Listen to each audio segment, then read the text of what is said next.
Alcohol Beyond This Point podcast. This isn't two podcasters talking business. This is two business guys trying to podcast. That one hurt? No. Wait, did it hurt, Tyler? No. When you crawled out of hell and bumped your fucking head on a rock? Yeah. That's how I pick considerably, yeah. That's how I pick girls up. Did it hurt when you crawled out of hell to ruin my life with... No. I'm not gonna. It didn't finish. work. I'm not gonna. I know it was gonna work, but I don't want to go there.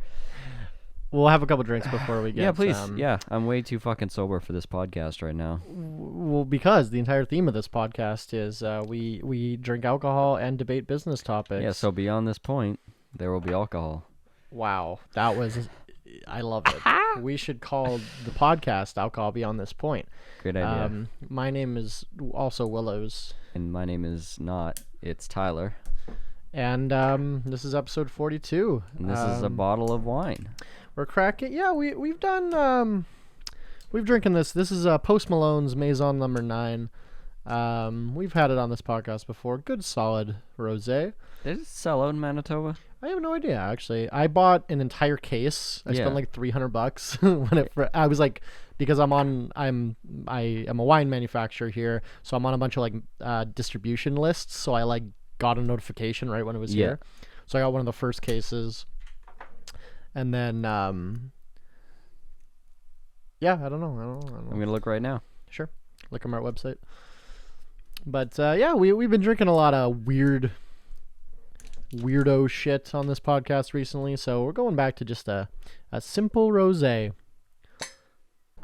And I also have a half-drinking glass of Irish whiskey here that I was just like drinking before you got here. Rosé and Irish whiskey, I love it. It's a good combination. It's Delicious. Something probably what Post Malone would drink.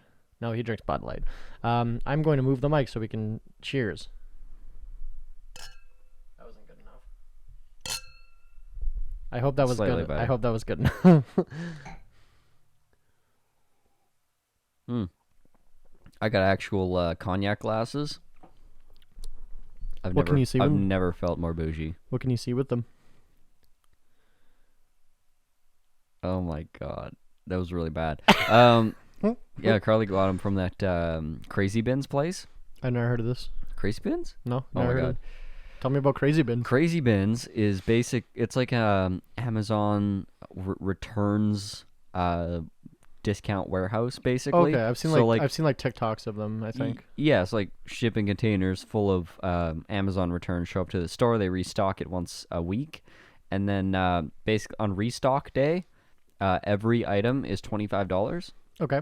The next day, every item is $20. The day after that, it's $15, and then it's $10, and it goes all the way down to $5. But they run out of the good shit, presumably. Right, and then there's a bulk item section that's separate where everything is $50. Okay. And in the bulk items, people have gotten like new Xboxes or tents or like a new Roomba and all kinds of shit like that. And it's like for like $50. Yeah, everything's $50. Maybe I can go find my fucking missing Amazon packages there.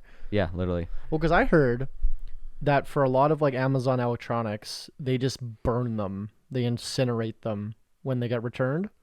Because it's cheaper than sending them like back to a distribution center. They just fucking incinerate them. Why not? Perfectly good shit. It's like not worth the effort they put in. Like they make such a good margin. Couldn't they just like sell it to a recycler? Presumably, but like Jeff Bezos doesn't give a fuck. But I don't know. I was reading like apparently the margin they make. It's like having members of staff deal with that and like shipping them out and like whatever is more expensive than just fucking destroying them. Yeah, I believe it. Same reason Walmart just throws shit in the dumpster all day. Yeah, makes sense. But anyways, got a bunch of fancy cognac glasses. I think we figured out the price on them was like $60 or something, and I think she went on like a $10 day. So got a $60 pair of glasses, and they're like proper. I don't know. It wouldn't be crystal, would it? Like, they could be. They absolutely could be. They probably. I think they were crystal because they're like they feel extremely delicate, and you lick your finger and then make the glass sing. Yeah. Wink, yeah. Wink, wink. Well, you're like when we think of crystal, we think of like super expensive fucking jewelry and shit, right? Mhm. Like, but like you can get economy crystal that's like Yeah. that's cool. Yeah. Why are we not drinking cognac? I drank it all. Shame. I'll Yep. buy some for next year. I love cognac. Yeah, it's kind of become my favorite cognac. Okay. What's your favorite and brand? I think, I mean, I had the kind of like the mid shelf Hennessy, like the VSOP. Isn't that the cheapest one? No, maybe. No, I think there's like a middle. What's the middle tier? Is that the VSOP? No, this is just very special. Okay, yeah, it's the one up from that. That was quite good. I had this. Yeah, I was looking on my liquor shelf. Hennessy is bad if we're being honest. it's not amazing, Like but the original. but we don't have Yeah. a ton of options, honestly, in our liquor store for cognac. Go to Element in the Forks. Oh yeah, They yeah, are they the would, yeah, they're the only private wine store that got a license to sell spirits, yeah, and they have ridiculous cognacs, like super cool ones. yeah. That's a good idea actually. That's not far. I had a really sweet looking bottle of Black Jaguar on it. Cannot remember the name of it. Sex Panther. I wish. And then 50% of the time it works every time. and then I got an Armagnac, which Ooh. is I'm actually really happy with it. There's only one in the province that's sold.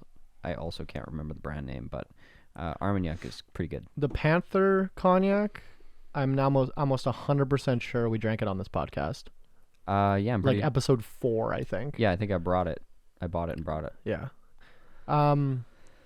I probably want to. I've been getting into whiskey more. Yeah, like me more too. recently. Yeah, whiskey's probably my like absolute favorite. Whether it's Scotch whiskey, bourbon, or Irish. Yeah. That's still my favorite overall. I hate gin now. Because of me. Yeah. I just hate it. like everything except vodka. Mm. I can palate. Yeah. I like gin. I like tequila. I really like whiskey. I'm just a beer drinker though. Yeah. Like, I'm the guy that every time I go to the beer store, I like get one of those like assorted holders and get like 12 assorted craft beers that I'm paying like $4.50 a fucking can for. Yep. I'm that guy. Yeah. I feel like I'm gonna try and do like a month no beer and see like if my gut improves. Oh, you think maybe like the gluten? I don't know. I feel like I'm fat, and there's this funny TikTok of I've become this TikTok guy as well now. I hate it. It's fine. There's this fucking clip of Ed Sheeran I was just gonna say you're Yeah. gonna bring up Ed Sheeran.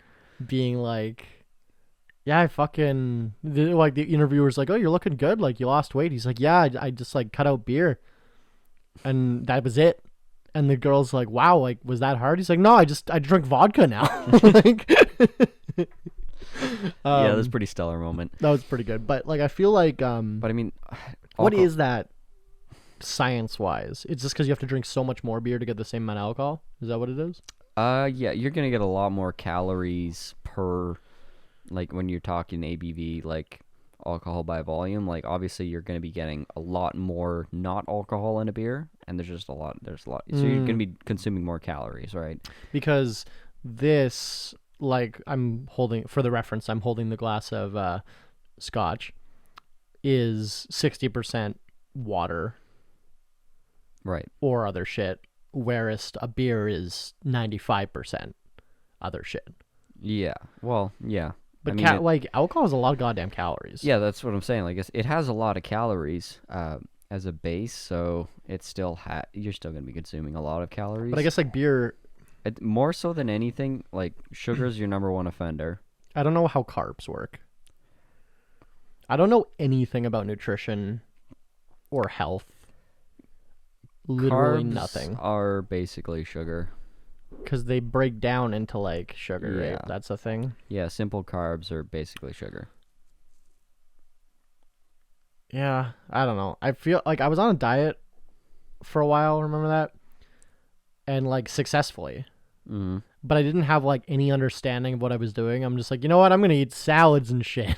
Yeah. And like I heard lean meats. I'm like, you know what? I'm just gonna eat chicken instead of beef and shit. And like I just have like a rudimentary knowledge of like health, and it like legit. I lost like 25 pounds in like 6 months. Yeah, and you just stay away from junk food generally. Yeah, yeah. I was being like pretty disciplined with it, and then we went to Mexico and I ruined it. But yeah, I mean, but I honestly, basically proved to myself that I could do it, and that was like enough for me. Yeah. You know what I mean? yeah, like get back on the train of just eating healthy, 6 days a week, and then have one cheat day. Like that's my favorite way to do it. Or even like less, maybe to start. One You know what I a mean? week won't do damage. Like, and it's to the point if you eat healthy 6 days a week, that cheat day won't actually be that big of a cheat, because your gut biome starts to change and your tolerance for shitty food just goes down, and your cheat day is just going to be like maybe a little more pasta.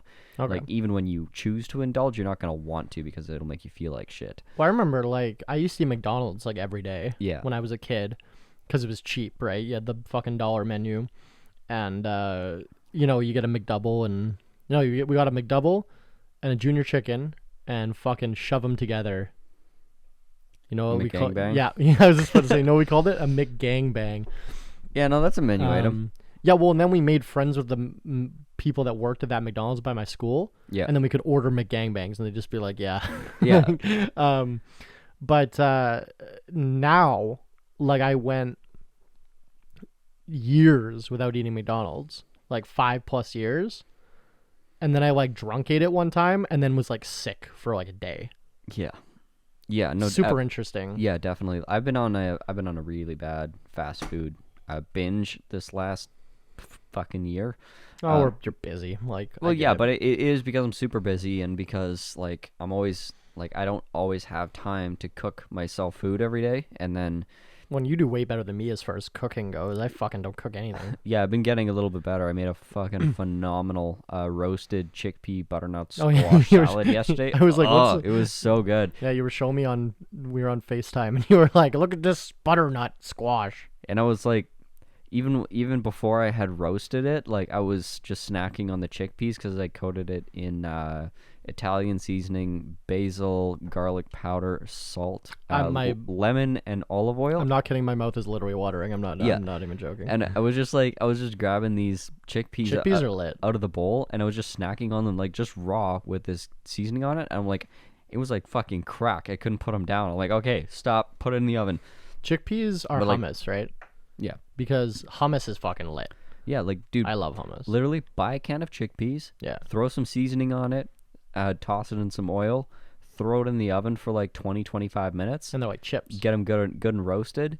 And it's like almost like a popcorn sort of flavor or sort of texture. And you just sit down and fucking eat those things. It's healthy and it's cheap because a can of chickpeas, you can get like 15 ounces of chickpeas for less than $1. Well, I mean, aside from the butter, like popcorn isn't bad for you either, right? No. Like it's just fucking. Yeah, that's actually. I snack on popcorn instead of chips now. Popcorn's a cheat for a lot of bodybuilders and higher level fitness people who really, really count calories, because it, when you get to the end of the day, well, I think there's like no calories. Yeah, you've hit your calorie count. You just down some popcorn to fill your stomach. And what I heard as well one time, I forget where I heard this, but the fact that it takes you so long to eat, you burn calories eating it. Well, burn but it can, like, your brain's like, okay, we've eaten more than we have. Yeah. Because like popcorn's a fucking, you can't just shove all the popcorn in your fucking you gotta face, chew it. right? Like it's like it's a process. Yeah, no, that's absolutely what people use it for. It's a hack. Well, I've been doing that just because I like popcorn. Exactly. Never mind, but I get the extra butter ones. Yeah, like if you think of something that you're craving, odds are it's cheaper and easier than you think to prepare and to make for yourself. Mm-hmm. And yeah, this chickpea squash salad probably was like 10 minutes to prep, and then 20 minutes in the oven while I was on my laptop, and then I was eating good. Yeah, I guess because I'm getting less worried about the budgetary. Yeah. Because that's why I used to eat a lot of when I was like 18. I literally ate ramen. I used to buy those fucking 30 packs of no-name ramen from Superstore. Yeah. They equaled like 11 cents a pack. Yeah. If you bought the bulk ones. Yeah. Like amazing. And then just sriracha. Like, and that was what I was eating. And like even back then, like I eat like one big meal a day and then like snack a little bit, and that's what I was doing back then too. But I was spending like less than $1 a day to eat. Between, I would do that with the ramen, and then I would also buy bulk no name, just like macaroni or pasta shells. Yeah. And then just like sriracha and like whatever.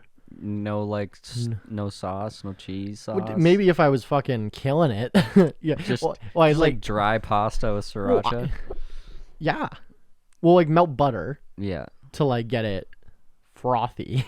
And then like, Okay. yeah, like, and then like, if I stole a brick of cheese or something. I was thinking more like cheese powder or cheese whiz or something. I would steal bricks of cheese often. Sure. I'm just we've talked about that. Yeah, that's like my cheese is crime. That's like the one thing I used to steal all the time. And I would pay for my other groceries and then have a fucking brick of cheese in my hoodie pocket. Yeah, cheese is a crime. We have a dairy lobby in fucking Canada that like artificially increases the price of cheese. It's fucked. Yeah, it's a lot. I'll watch like shout out Josh Weissman on YouTube. He's a cooking guy, and he has a series called But Cheaper, where he takes like a popular item and then makes it super cheap. Yeah. And I watch these. I like watching them when I'm. It's funny because I don't cook, but I watch a lot of cooking shows. Yeah. Just like it's just like while I'm eating. It's how you get started. Yeah, and then so every time he'll be like as he's cooking, like the prices will come up on screen and like ads like whatever, and he'll fucking grate cheese into the thing and it'll be like plus 13 cents. I'm like, what the fuck are you talking about? Like that was like $3 worth of cheese. And then like look it up and I'm like, oh yeah, America just has cheap shit. But we have like you can buy $2 bricks of cheese. We have ridiculously expensive cheese here. Yeah, for reference, like your standard like half-inch thick, whatever, full-size block of cheese here is like $7, $8. Even more, I'd say. Even like I'm thinking no name. Yeah, I'm trying to compare it to like. By the way, we have No Name brand, which is our which is a superstore brand, which is like the cheapest but also really good food. No Name is lit. It's really Shout out No Name, and because the store that makes it sells it. Yeah, Loblaws. Yeah, so there's nothing. Basically, the way that they have their shit priced is always the cheapest thing on the shelf. Well, but and it's not almost, bad quality. No, it's basically the same. Yeah, it's indistinguishable. So yeah, when we say No Name, we're not actually saying like No Name brand. We're saying No Name brand. Wait. Yeah. No, look it up. It's fucking dope. And it's foreboding because it's just a yellow label with just the name in lowercase of what it is, like Sanskrit or whatever. Yeah, just like cheese. Like and then they have a fucking Twitter account that's so funny, and they released a beer and it just called says beer made for drinking. Yeah, beer for drinking. Yeah, beer for drinking. And then like they had a lawn chair this year they dropped in the summer and it was like chair for sitting. Like it's just like I guess it is amazing. But shout out No Name. But yeah, no, I used to spend like when I was 18 in the trap house like well less than $1 a day on food. That's amazing. But cutting and like ramen and like macaroni and cheese have been something that I have cut out of my diet, like cut out when I went on my diet and never introduced back. Right. Because I was fucking, it's so bad. It's for gross you. now. It's just like, well, I still love it, which I hate, but. Oh, okay. Well, no, so I'll allow myself one box of fucking white cheddar Annie's mac and cheese. That's healthy. I love that shit. And then I try to do like the like $6 bags of ramen. Yeah. With like the fucking vegetable pack and like all that shit. Like I feel a little bit better. You know what I mean?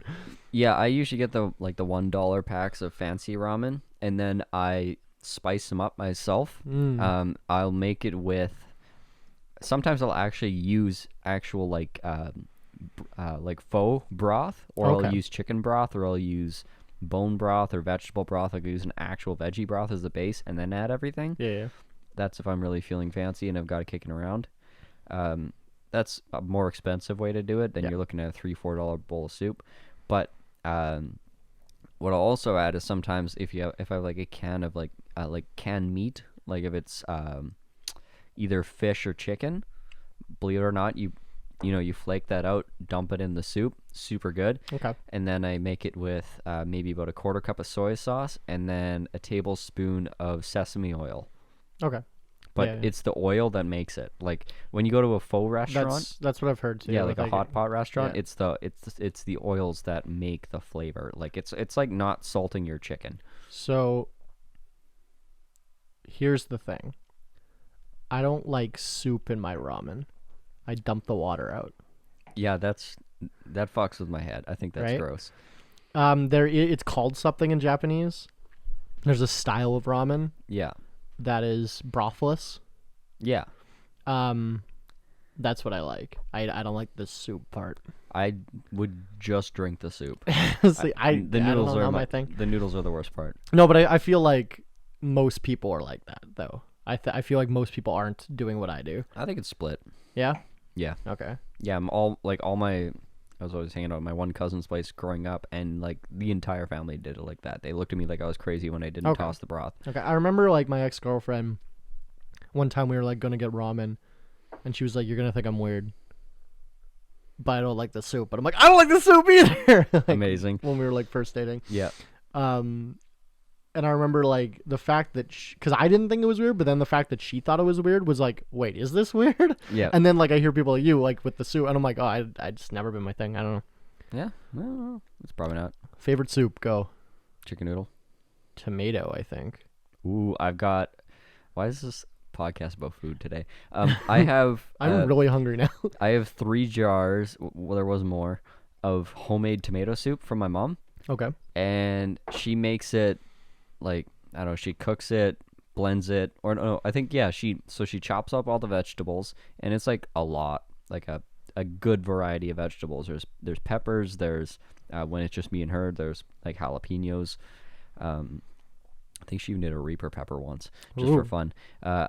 Onions, and then obviously, like I think these are like garden fresh tomatoes from my grandma. And I don't even know what else she puts in there. There's garlic, bunch of stuff. Anyways, chops all these up, throws them in a pot, cooks it for like a couple hours, gets it all nice and mushy, tosses in a blender, purees it, and then cans it. Fucking amazing. Like it's that. To me, that's what tomato soup is. Hook it up. Yeah, and then when I have tomato soup out of a can, You're like Campbell's, whatever, it's like this is just a cup of sugar. It is, sugary tomatoes. Yeah, hers has no fucking sugar in it. No I feel sweetener at all. like It's because so like good. Campbell's chicken noodles, Campbell's tomato soup was like a comfort food growing up. Like you get sick and you can't like eat solids. I'd like eat tomato soup. From you is the Lipton chicken noodles. Okay, yeah. Lipton chicken soup. The only other can I like those like Campbell's cam soup, like the big fucking pieces of chicken and shit, or like beef. I don't like those like because those. I have a really high standard for chicken soup. I don't have a high standards for it. I'm a very Well, your mom doesn't cook. not well, at least. Sorry, No. Mom. I didn't know you could use spices in cooking until like I was 20. Yeah, they fought wars over that, Yeah. and your family just like opted out. Well, yeah, because my mother's one of Enjoy the, your white privilege. my mother's one of the kind of people that's like, I don't need to salt it while cooking. I can salt it after. You can salt it after if you want, kind of thing. Right. And then when I got older, because I remember always thinking, why is the food in the restaurant so much better than at home? Yeah. Don't they have the same shit? Yeah. Like Amazing. and then when I became an adult, I'm like, oh, there's like chemistry going on. You need to salt it before you cook and shit, because there's little covalence bonds being broken and shit. Like there's shit going on. Yeah. And it's all That was a $10 word. what, covalence bonds? Yeah. I also, as I was saying it, I'm like, that's not what it is. It's fine. It probably is. It could be. How do you know? Fact check me. What do I look like? A chemistry major? Kind of. I'm wearing a short sleeve dress shirt today. Fuck. You kind of do, yeah. Damn it. But this is the food podcast. Alcohol beyond this food. I want to say one more thing about chicken soup. Okay. So my standard for chicken soup, this is the gold standard, highest level chicken soup making performance I've ever seen in my life. I was a little kid, probably 7 or 8. I was at my grandma's house, and I really wanted chicken soup. Like, I already loved it at that point, and, grandma knew it was my favorite, so she's like, fuck yeah, let's go do some chicken soup. And for reference, my grandparents live on, 40 acres. They had a little hobby farm, cattle. They had chickens. Did they murder a chicken in front of you and then make it into soup? Oh, yeah. Oh, no. So, here's the best part. My grandma, she's fucking tiny. She's, 4'10", 4'11". That's how tall you are. 100 pounds soaking wet. And, she's also Mennonite. So, she wears dresses to the ground and, the head covering. And, just visualize that. Little Mennonite lady, dwarf size, goes to the fucking chicken barn and they were roaming. They were I think they'd roam the yard pretty much free. And so she fucking chases down a chicken. Mind you, not easy. They train boxers like this. She fucking chases down a chicken, grabs it, takes it over the chopping block, fucking lops off its head, lets it run around. We're all laughing. It's hilarious. Yeah, great. Yeah, she plucks it, skins it, all of that in front of us, throws it in the pot, and then proceeds to go back to the garden with us. We're just following around. She picks all the herbs. She's got parsley, she's got dill. She picks all these things from the garden, takes it back inside, whatever, rolls it, does the mortar and pit. What is that? What it's called? Mortar and pestle. Mortar and pestle. Yeah.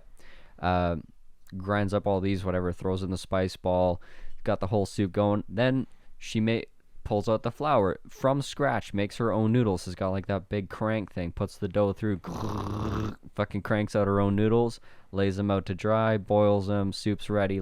Whole day process to make this fucking chicken noodle soup. Oh my god, it does not get better than that. For me as a kid, that wasn't remotely traumatizing. It was so exciting. I'm like, oh my god, look at this dead chicken running around. Yeah, that was the best. I lived a sheltered life. Unfortunate. I am a pretty easy man to please. I'm not.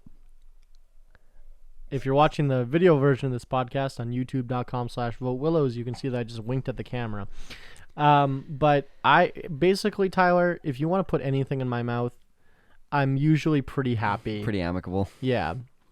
That's good. Any type of food.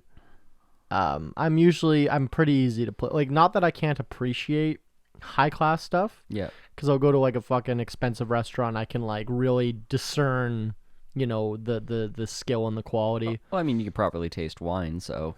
Yeah, more or less.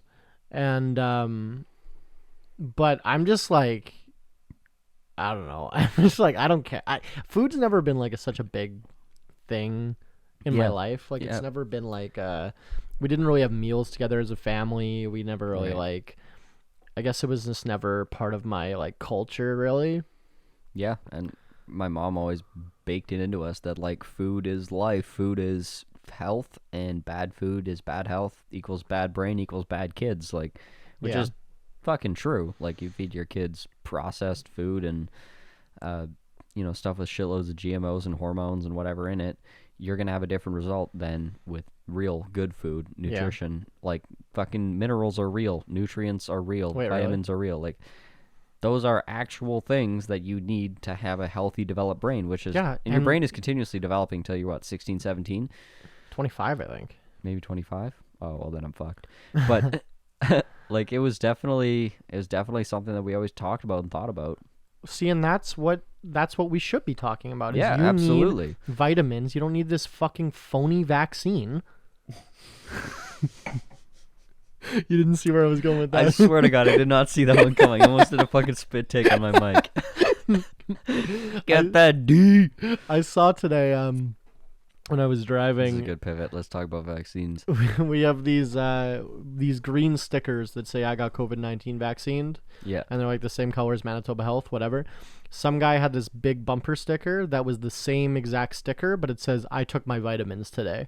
Nice. Because I guess he was making fun of the, I don't need a vaccine. That's great. I don't think vitamins. I also snort horse pills. I was gonna say, like, if you're obese or have heart condition, or as you're asthmatic or you have diabetes, I don't think vitamins are gonna fucking save you. Well, it's like treating cancer with prayer and good thoughts. So I have heard from anti-vaxxers, some, Yeah. that are like, why would I get the vaccine if I'm a healthy person, right? That's their argument, right?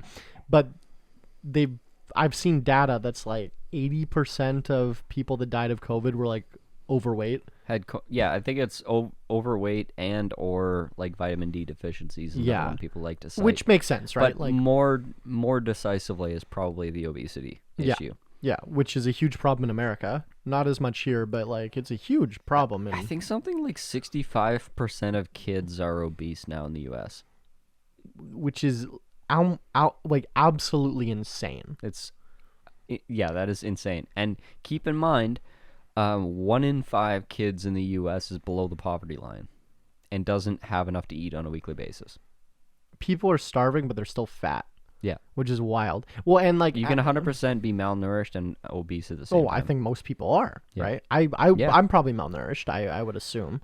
You absolutely are. Like like by the letter of the... I would say at this point you're not, because you've adapted to subsist on wine. Okay, yeah. I'm getting all the grape. Yeah, you get everything from the grape. I've also been trying to take more... That should be the name of your book. I got it from the grape. The second book. I have been trying to take more like multivitamins, because I am aware that I am probably... Those are really hit and miss, though. Going to die. Most of those are just, you're paying for expensive piss. I spend a lot of time outside, though. That helps. I mean, the vitamin D thing, yeah. I mean, you're white and you spend a lot of time outside, but let's say wintertime, you probably dip significantly. Less, yeah. Definitely. I mean, it's good. Honestly, if you supplement vitamin D, from fall till spring would probably be smart. Okay. Take B12 all year. What does B12 do? B12 is something that you get from like leafy greens and like darker veggies. I do eat a lot of spinach, and like I order fucking freshy. But problem is, most of the leafy greens we get is like the actual farmland is so depleted that that the vegetable itself doesn't have the nutrients that it should have, because that's actually interesting, because it's not in the soil, right? I didn't know it's that. Fucking farmed out. Like that's why a lot of people need supplements now, even if you're eating healthy, because of that. That's interesting. Your food's fucking depleted. Well, that's like I'm literally 33 minutes. We're just still talking about food, but I was watching forget what I watch a lot of like YouTube cooking shows, right? Like Binging with Babish and First We Feast and stuff like that. Yeah. And I forget which one it was on, but they were talking about like burgers, and they were getting burgers in like California. Mm-hmm. And they were saying like, if it's not tomato season, don't get a fucking tomato on your burger. Right. And I think they're talking for like quality wise. Right. But extrapolate on that, like take a step back on that. I remember my friend in high school was Filipino, and her family was from the still in the Philippines, like most of them. Like I think like her and her mother were here, and the rest of her family was back home. Yeah. And like her brother worked on a fucking like farm of some sort. And she was telling me like, oh yeah, it's like 4 months for that lettuce to get over here from the Philippines. Yeah. How is it still fine? Yeah, off the vine for 4 months, yeah. Yeah, because they're fucking spraying it with basically plastic, I think, to like make sure it doesn't wilt. Well, it's the same thing with tomatoes is a big one for that, actually, because a proper tomato, like if you've ever picked one out of a garden, the feeling of it. Yeah, my parents have a tomato. The weight of it, the squish, like how much like they squirt. I'm gonna get really graphic about this. If you get a store-bought tomato that's not in season, make your tomato squirt. Yeah, if you get a tomato that's not in season, which is gonna be most of the year. Well, and 9 also or 10 months of the year, and also 100% of the tomatoes you get from fast food restaurants. Right. Because they're not going to like go out of their way to get local grown tomatoes 2 months of the year, right? Yeah, those are basically would be like a green, like not ripe tomato that they spray them with this chemical compound that changes it. They're not painting it, like it's an actual chemical reaction in But the makes tomato. them ripe, basically? It turns them red. Okay, that's It doesn't interesting. make them right, it turns them red. Okay. So they're not ripe. They're green. They're still not ready. But they look like it. Oh yeah, because like I'll get like a BLT from Tim's or something. Yeah, if they have, And it's if like- they seem kind of crunchy. Oh, and it's like you can tell it's like Yeah. okay, this is like not real fucking vegetables. Like Yeah, and fucking brace for it. It's gonna get worse. Like, Yeah. the Yeah. global supply chains are gonna break the fuck down. which is and fine. I it'll- think like It'll be we're honest. all gonna die. Like what else? Whatever. I mean, it's fine for those that react appropriately. And one of my goals is to be, work on local sustainability, right? Yeah. To be- We've to been have- talking about this yeah, recently. Yes, local sustainability, and within your community have enough, food getting generated. Like, How many? we do not have to worry about that in our province. No, There's no. We are very. we very export fertile. 100 times what we consume. So Yeah. here personally, we don't have to. But what you do have to kind of get used to the idea of is maybe some of the foods or some of the things. Like, honestly, the worst thing is going to be spices. Hey, do you want to go eat some dragon fruit? Oh fuck. Yeah, like, Avocado. while people are going to be out there fucking stockpiling like water and dried food packs, I'm gonna stockpile like salt and fucking like, yeah, probably like salt and black pepper Where and do they get paprika and Do curry. they get salt? Am I an idiot? Do they get salt from mines? Yeah, it's mineral. Because, correct me if I'm okay. I only know this because of Portal, the video game. Yeah, But salt mines are the deepest points in the earth that we currently go. okay. Because in Portal, I don't know if you're familiar, but it's a game where you basically wake up out of like your character wakes up out of like cryogenic storage or whatever, and you're in a testing facility for like high tech weapons, but it's like it's been 1,000 years and everyone's dead, and then like the AI that controlled the lab is like putting you through tests. And that laboratory is in a salt mine, and that's the whole plot. Interesting. Is that you have to like it's like this whole thing. You gotta get out. Well, yeah, I get like yeah, it's pretty good. It's a classic. Anyone who plays video games has heard of Portal, but but then when I was playing it the first time when I was like 17, I was like, how fucking deep are salt mines? And Googled it, and it's like the lowest points in the earth. Yeah. So, what I almost exclusively use is like pink salt or Himalayan salt. I like Himalayan. Isn't like Himalayan salt? I don't want to say good for you, but like Yeah, no, it salt in general is not necessarily bad for you. Like, especially Himalayan salt, it is good for you. Like, 'Cause salt is good for you. I buy it unless- from Costco. Those big shakers of Himalayan salt. Yeah, I like yeah. that shit. Unless you have like blood pressure, heart problems, like specific health problems, salt is quite good for you. Oh. And the reason pink salt is good for you is because it actually has a lot of trace minerals that your body has and needs that you don't get from anything else. Okay, but good luck getting the fucking Himalayas when the world collapses, dipshit. Right. Yeah, these are like whatever 6 million-year-old deposits of salt. Right. I'm gonna stockpile fucking salt. Are we gonna run out of salt and, at a certain and point? turmeric and curry. Like, think about I mean, it's very plentiful because everyone has it in Also, abundance. yeah, like the number one reason the UK invaded India was for the fucking spices. Yeah, for the spice, Like that's literally a thing. like in Dune. Like in Girls, Yeah, I'm scary spice. you're thirsty spice. Oh no, that's not one of the spices. Could be, should be. Hmm. New version, teenage Spice Girls. One is thirsty spice. Oh no, I don't like. Accurate though. True.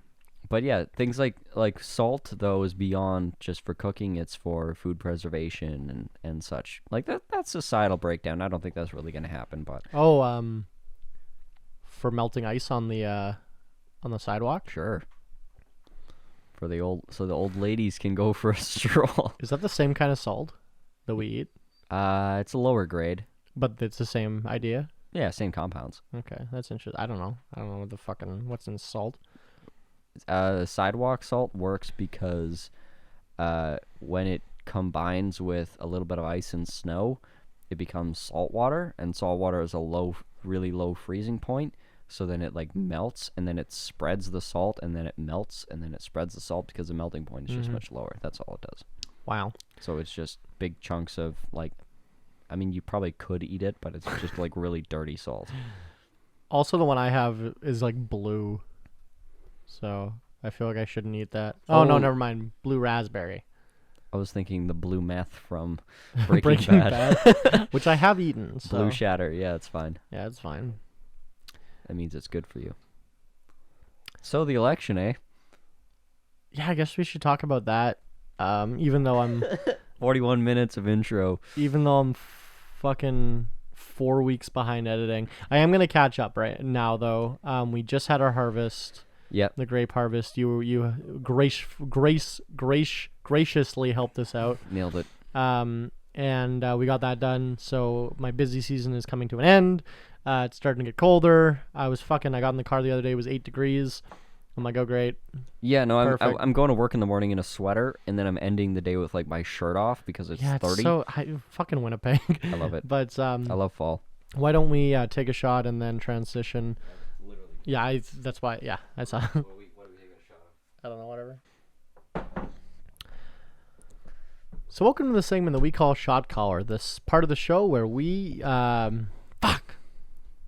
welcome to the segment that we call You Are, the part of the shot where you take the call segment.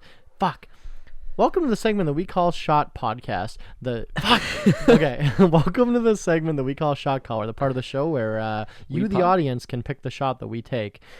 Today's bottle is sponsored by Cazador's Deer Tequila. It's made of deer. Nice. There's 100% Mexican deer. It's 100% Mexican. Are there deer in Mexico? Well, evidently, because what is this on the fucking label, buddy? I feel like there can't. I don't think there's deer in Mexico. What is it? Oh, are they just like co-opting this? Maybe. Because they're like. It looks like a fucking caribou. Not a caribou. That looks like a. No, it doesn't look. That looks like a buck. It looks like a it's Canadian a proper buck. Does Mexico have deer? Deerts. There are 4 species of deer. Okay, that's enough. Yeah, evidently this is a Mexican deer. But it's so warm. You're my Mexican deer. Wow. Maybe they like it. It's romantic. Deer work in mysterious ways. Thank you, Cazador Deer, for sponsoring this episode. Cheers.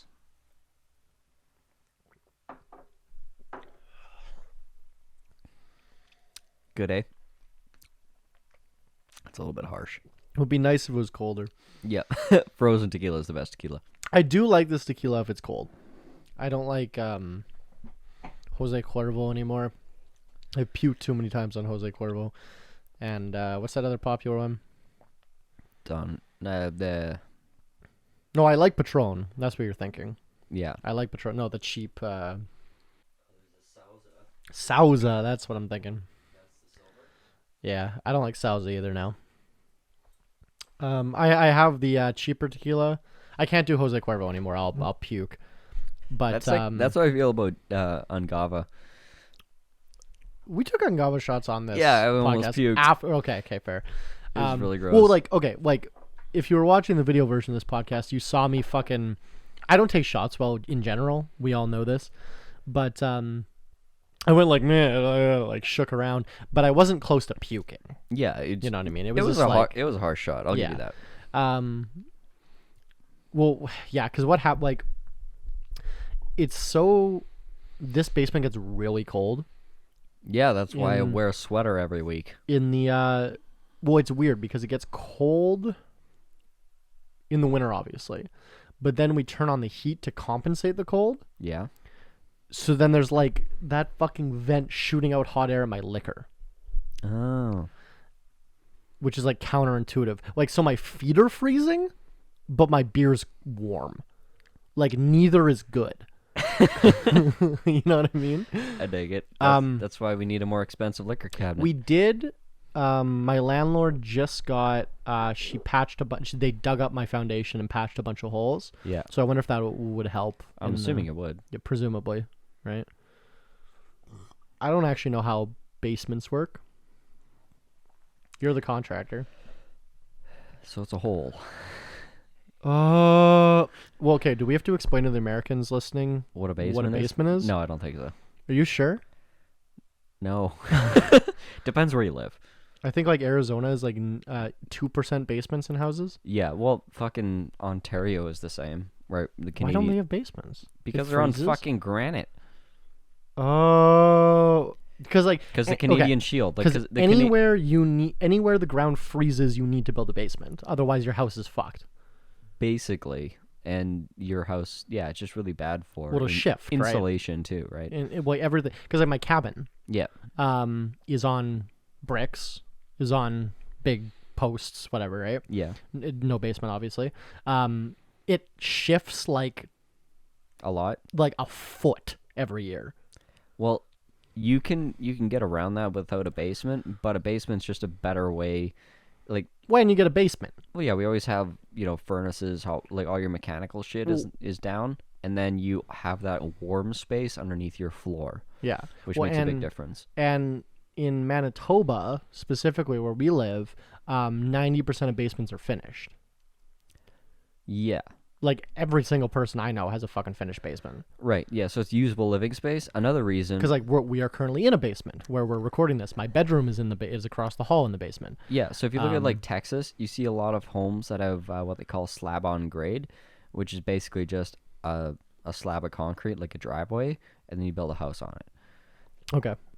That's not great here because our ground freezes and thaws and freezes and Yeah, thaws yeah. and heaves like crazy. Yes. And it would just crack the fuck out of it. Yeah, it would crack the shit out of it. So that needs to be like floating above. So our I don't know if you know this, but a basement actually sits on the only structural part of it is a perimeter of what they call a footing.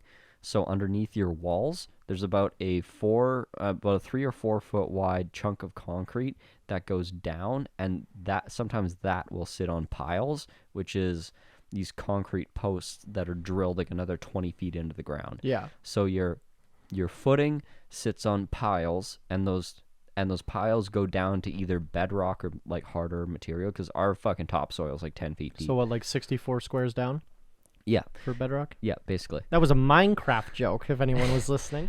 So your footing sits on piles. Piles sit on bedrock or whatever's more solid. And then your basement walls sit on the footing, and then your house sits on the walls. Your basement floor is actually floating and not attached to the structure. And that's actually better for it because it shifts so much? Well, it's because it's going to shift and heave. So it's never going to crack. Yeah, it does crack, but it's not going to compromise the rest of the house. That's why if you go into like old houses and basements, you have these super uneven, cracked, fucked up basements. My parents' house before we repoured the concrete. Exactly, and you can just bust it up and repour it because it's like a 4 or 6 inch slab over gravel. And is that a unique thing to Manitoba? Or like colder climates, I guess? I think that's anywhere that you have the freezing issue. Okay. Which is most of the north of the, 30th parallel? North of the Mason-Dixon line? 35th parallel, maybe? I would prefer to use the Mason-Dixon line. But it's not that, but yes. Anyway. I only learned about... Okay, like unfinished basements? Yeah. Where you have like a fucking trap door? My house? Okay, your house is fucking weird, but okay, but outside the house you have like a trap door that goes down in the fucking... Yeah. I only learned about this because of horror movies. Right. Where they all have sketchy shit going on in the unfinished basement. It's like, oh no, you have to go down and find the fucking breaker box in the unfinished basement. And I'm like, I've never seen this when I'm like 10 years old. I'm like, why does our basement look like that? And why do they go outside to go in the basement? Yeah, what the fuck is going on? Because all my friends had finished basements. Like, yeah, and it's fucking minus 50 here. You don't want to go outside. What the fuck? And it's frozen. I get, yeah, it's like, I'm glad that I have an appreciation. Like, I don't want to jerk myself off or anything, but I feel like I have an appreciation for like how other cultures, maybe not other cultures, but how other countries like function and live. You know what I mean? But then I like go to talk to Americans and they don't know anything about anything. True. My favorite part about experiencing Mexico was open air architecture. Yeah, wild, right? Like even our entire hotel. Yeah, to us this is so bonkers because Well, we're like, but what about when it gets cold? You watch. I remember one of the funniest things in the original Halloween, John Carpenter's Halloween with Michael Myers, right? It's supposed to be in Haddonfield, Illinois. But their school has like open air lockers. Right. Because they filmed it in California. Right. But it's like, and I forget where I saw a clip of it, but some person they're like, no, like this is Illinois, buddy. Like it gets cold here. Yeah, but like open air lockers, you're just freezing your because dick California, off. you just have fucking open air hallways and shit. Yeah, no, it saves. One of my buddies growing up was he came from a Florida private school, and no, it wasn't even private school. It's just one of those gigantic public schools that was as good as a private school in Canada. Oh yeah, like the fucking high schools that have football teams that are like football stadiums that are bigger than our fucking professional football stadiums. Yeah, and their actual gymnasiums are bigger than our stadiums. Yeah, it was one of those schools. Like their annual field trip was like, oh, we're going to Paris. Oh God. Or we're going to Brazil. Like that was their fucking field trips. It was unbelievable. But yeah, he was explaining their their whole open air, their whole school is open air. Like their classes. Because then you don't have to air condition it, right? If it's open. Yeah, exactly. Right? Well, yeah, Mexico. Yeah, like our entire hotel, all the windows, because it was a rock building, like where our rooms were, pretty much, right? Yeah. And then all the hallways were open. I'm trying to remember. Yeah, and the windows were just like holes in the wall. Yeah, because the hallways were open air, and then the rooms were sealed out, and the ceiling. And if you were in the hallway and you look up, you could see outside. Like well, there was like overhangs, but yeah, it was like the hallways were covered, but the center was not. Yeah, that was cool. Yeah, it was all open, so it could vent out. Yeah, and that's something I want to. Let's great pivot back to global warming. There's ways to construct houses that you can have. You don't need air conditioning, and you can have a very comfortable living space. Yeah, I've seen diagrams of Mexico airflow and shit. Mexico does have a lot of architecture like this. Well, I think people have especially in the closer to the equator, they needed to figure this out, but pre-electricity. Yeah, because they were literally going to die. Yeah. So what I like the house I want to build, or houses I want to build, are going to be basically emulating that kind of Mexico sort of design, but it's convertible in which way your entire walls and walls of windows can open up and you can create an open air space, and then as soon as it gets cold or nighttime hits, you can shut everything up and create a sealed, super insulated, energy efficient space. Because I've seen it diagrams with castles in the UK, that they had to have such complex ventilation systems because you have a ton of people living in the fucking castle, obviously, and then it's also rich kings and shit, but they had really weird. This is just giving me flashbacks to the Behind the Bastards episode about Krupp. Krupp was the guy who invented the the steel cannon, and he's basically the guy that invented the idea of an arms race between nations, because he invented the idea of selling to both sides. That was my and nickname also in high school. mass producing arms. He's the first guy to come up with this idea. He's basically this person who's single most responsible for fucking World War I and II. But anyways, Krupp had this weird either superstition or a kink or something. He built his house in such a way that it would vent either it was cow shit or horse shit that smelled directly into his room. As one does. Because he believed it was good for you. Well, yeah. So where he always had to have he had to huff cow shit. You don't huff cow basis. shit? Yeah. I thought if you huffed cow shit, you got the methane and it got you high. That's actually a thing. Well, you could probably get high. Also, mushrooms come from cow shit. Psilocybin. Everything good comes from cow shit. What's better? He's not wrong. It's just mushroom weird. fight. Go. Ding, ding, ding, ding, ding. psilocybin versus black truffle. What? Which is the better mushroom? I don't know. I haven't had black truffle. What? Poor fucking... Neither have I. I'd say psilocybin. I've never had psilocybin mushrooms. Those are illegal in Canada. Wink. That gif of WandaVision. Yeah. Anyway, so the election. Yeah. Get around to it. Minute 56. Have we talked about a business topic yet? Why? Oh, yeah. I forgot this wasn't a business podcast. No, it's not. Oh, yeah.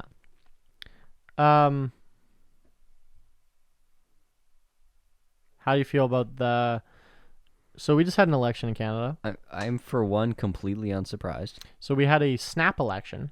Justin Trudeau, our prime minister, called an election early, 2 years early. And he spent $630 million for nothing to change. Every single party won the exact amount of seats, give or take one. It's like, wow, nothing changed in Literally in nothing. half an election cycle. Yeah, literally Not nothing surprising. changed. Not a single thing. But we spent $630 million on the election. Yeah. So- on like the voting and whatever. Well, it's really expensive to have an election. Yeah. You have to have so many fucking polling staff and locations and like rent out places, and Yep. it's really expensive. How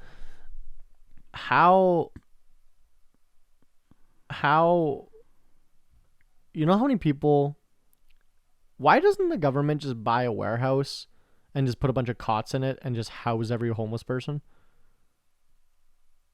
Because that wouldn't win them any votes. Yeah, but that would be less than $630 million. So? What do you mean so? Isn't that what they're for? No. What? The government exists to Like, exert power. We have a left-leaning government. Yeah. Farther left than Joseph most. R. Biden. Yeah. And Well, at this point, Trump is further left than Biden. Trump? Drumpf. Did you see Joe Biden's opening a refugee like kids in cages facility at Gitmo now? Putting them right beside the fucking terrorists on Gitmo. Yeah, there's like another detention facility in south of Mexico that's bad. They're flying people back to Haiti. Oh yeah. Haiti had a massive earthquake, and people are coming to America and being like, "Please, my family is dead. My businesses are destroyed. Can I please come to America?" And Biden is telling Nah, fuck you. Fuck you, bro. Biden is telling horse riding ICE agents to beat the shit out of them with clubs. And then say, yeah, that's what they're supposed to do. But he has a black woman as his vice president, so it's fine. Yeah, no, it's fine. Yeah. So here's an amazing meme that one of our friends sent to us. It says, "White Christians, we want to go on missions trips, spread the love of Jesus to these poor souls in third world countries. Jesus, how about I bring them to you directly, you know? Immigrants, refugees, white Christians. Slow down there, buckaroo." Well, I love it basically sums up. well, like the all lives matter, like Black Lives Matter. No, all lives matter. Oh, refugee lives? No. Like, yeah, no, it's like, oh, let's spend fucking $3 trillion stabilizing a country in the Middle East. stabilizing in quotations. Yep, which means arming the insurgents, The insurgents, yeah. and assassinating civilians. Yeah. Hashtag stability. I don't understand. No, people spend millions, tens of millions, doing overseas missions trips, work. Like most of it's just jerking yourself off You've and been on a mission trip? taking pictures in front of a starving child. I have not. Because you were a contributing member of the church for 18 years. I almost went on many, Yeah. but I could never bring myself to fundraise. Okay. I felt wrong. Okay. I didn't want to fundraise because for it. you were a contributing member of your church, like not My a whole life, yeah. not an intent like you went to church every Sunday, but you also volunteered for the church like 4 days lot. a week. Yeah. Like yeah, Yeah. because you grew up in a religious small town and See, my understanding of missions trips when I was like 14 Yeah. was, okay, so I go to this country, I slap up a few bricks, I make a shack. I'm like, this sounds like it's a trip for like the way that the pastor talks about it, the way everybody talks about it. I'm like, it sounds like it's a vacation it's a for trip. you. It's a trip for me. Yeah, Where I get to have some like suffering porn to bring back to the church. but it's a write-off because you're doing charity work. Well, it's not a write-off because it's just I get to like people. Well, no, you get to go to fucking Mexico for 3 weeks. Exactly, and on people on the church's dime. and Like, people talk about it like it's a fucking vacation, and Yeah. but then at the same time they're also like, oh, but I feel called to missions. Like I my eyes literally cycle back and I look out my butthole when people say I feel called. I feel called to go overseas. It's colonialism. It's That's what it it's a is. white savior complex. Yeah. Bringing bringing your faith overseas. It's just another version of It's- colonial. it's colonialism, 100%. One of the staples of colonialism was fucking Catholicism, Converting like them. the Catholic Church. You said we'll help you, but you need to convert, basically. Exactly. And why do you think Mexico has so many fucking Catholics?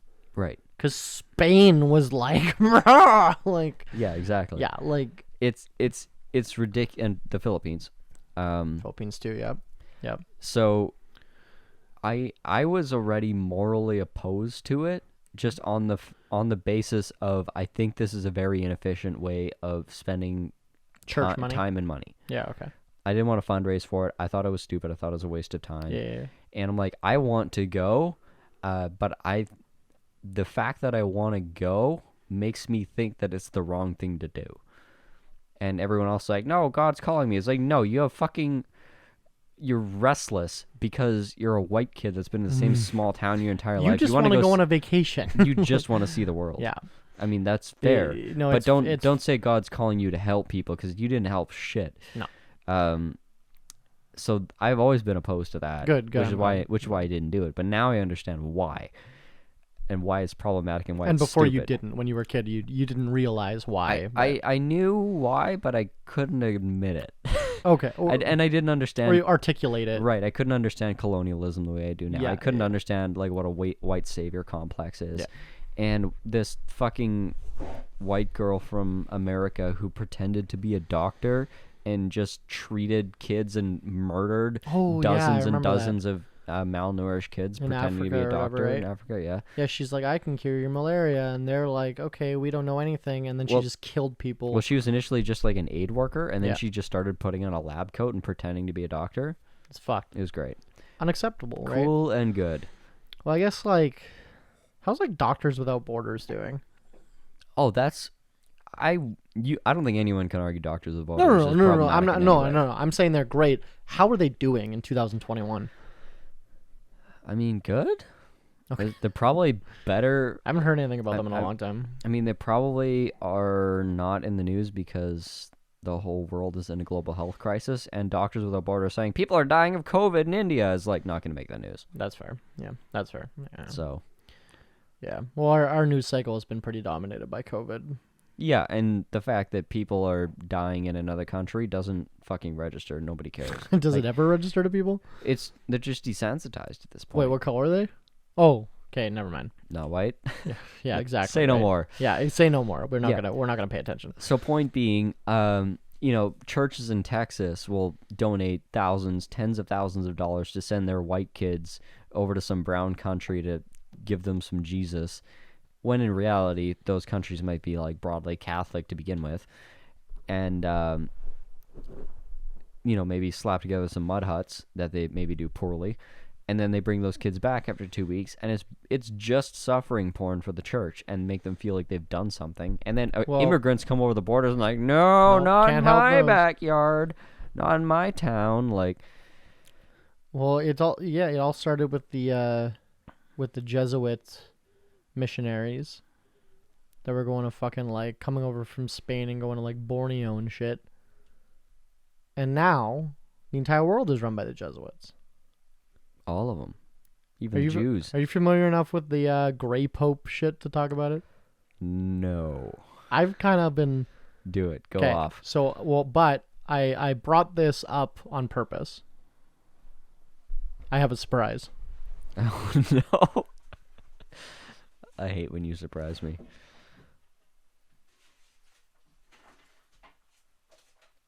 Yes! I was thinking about it. Oh my god. Yes. Oh, Willows. Why isn't there beers in here? Okay, if you're watching on YouTube, Willows just pulled out fucking beer drinking hats wrapped in tin foil. So we're gonna just do this like... Yeah, clip that soundbite. I will post a picture on our Instagram. Follow us, Instagram, Alcohol Beyond This Point, or Alcohol Beyond This Point podcast on Facebook. But last episode, Tyler had a great idea, because we haven't made an official segment yet, but we often say Conspiracy Corner, where we talk about conspiracy theories. And he was like, "Oh man, we should fucking have these like tinfoil hats that we pull out and put on." And then I'm like, "Oh, what if they were like those fucking beer drinking hats?" Yeah. Where like, if you can, like, Google beer drinking hat, you know what I'm talking about. They have the two beers on the side, and you have the straw to your mouth, right? Yeah, and these look like hard hats. Yeah. So I bought them on Amazon like the next day. Oh god. And then I bought a bunch of fucking tinfoil, and right before you got here, I was wrapping them in tinfoil. So amazing. I'm so happy. You're welcome. I put effort into this podcast. Anyway, so I did a deep dive into this gray pope thing, which is fucking ludicrous. And if you Google it, you can like barely find any information of it, which means it's real. Well, which proponents of the theory say that's because it's being censored. Right. Just like the other thing I was trying to search yesterday. But so basically what it is there's a white pope, a black pope, and a gray pope. Okay. The white pope is the pope that we know. I think Jean Paul II right now, right? No, that was the Benedict. Yeah. No. Is he Benedict? I think it's Benedict. I don't care. Fuck you. You know they have to pick between like 20 names? Yeah. There's like 20 names you're allowed to have, and you have to pick one. Yeah. Anyway, but so that's the pope. That's the white pope. Because he wears white, and he's white. Yeah, because he wears white. Now no, he's not white. He's a person of color, Italian. Sure. They don't count. No, they do. Anyway, but then there's a gray pope and a black pope, which are like. So apparently this was a real thing, but the last like gray pope was like in like 1400 or something. Okay. He got like killed, and they're like, "Why do we have all these popes?" But what the conspiracy is that this Jesuit order still maintains a gray pope and a black pope and the white pope or whatever, and they not like it's basically the Illuminati theory. But they control the Illuminati. It's like the Illuminati is a fucking pawn in their game. In the Jesuit Order of Jesus Christ or whatever it is. I wish. Is like the top, like so secretive, no one knows they're pulling all the strings. Yeah. Then they're pulling the strings of like the Illuminati.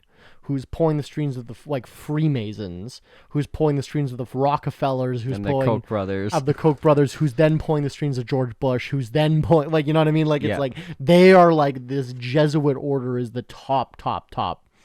And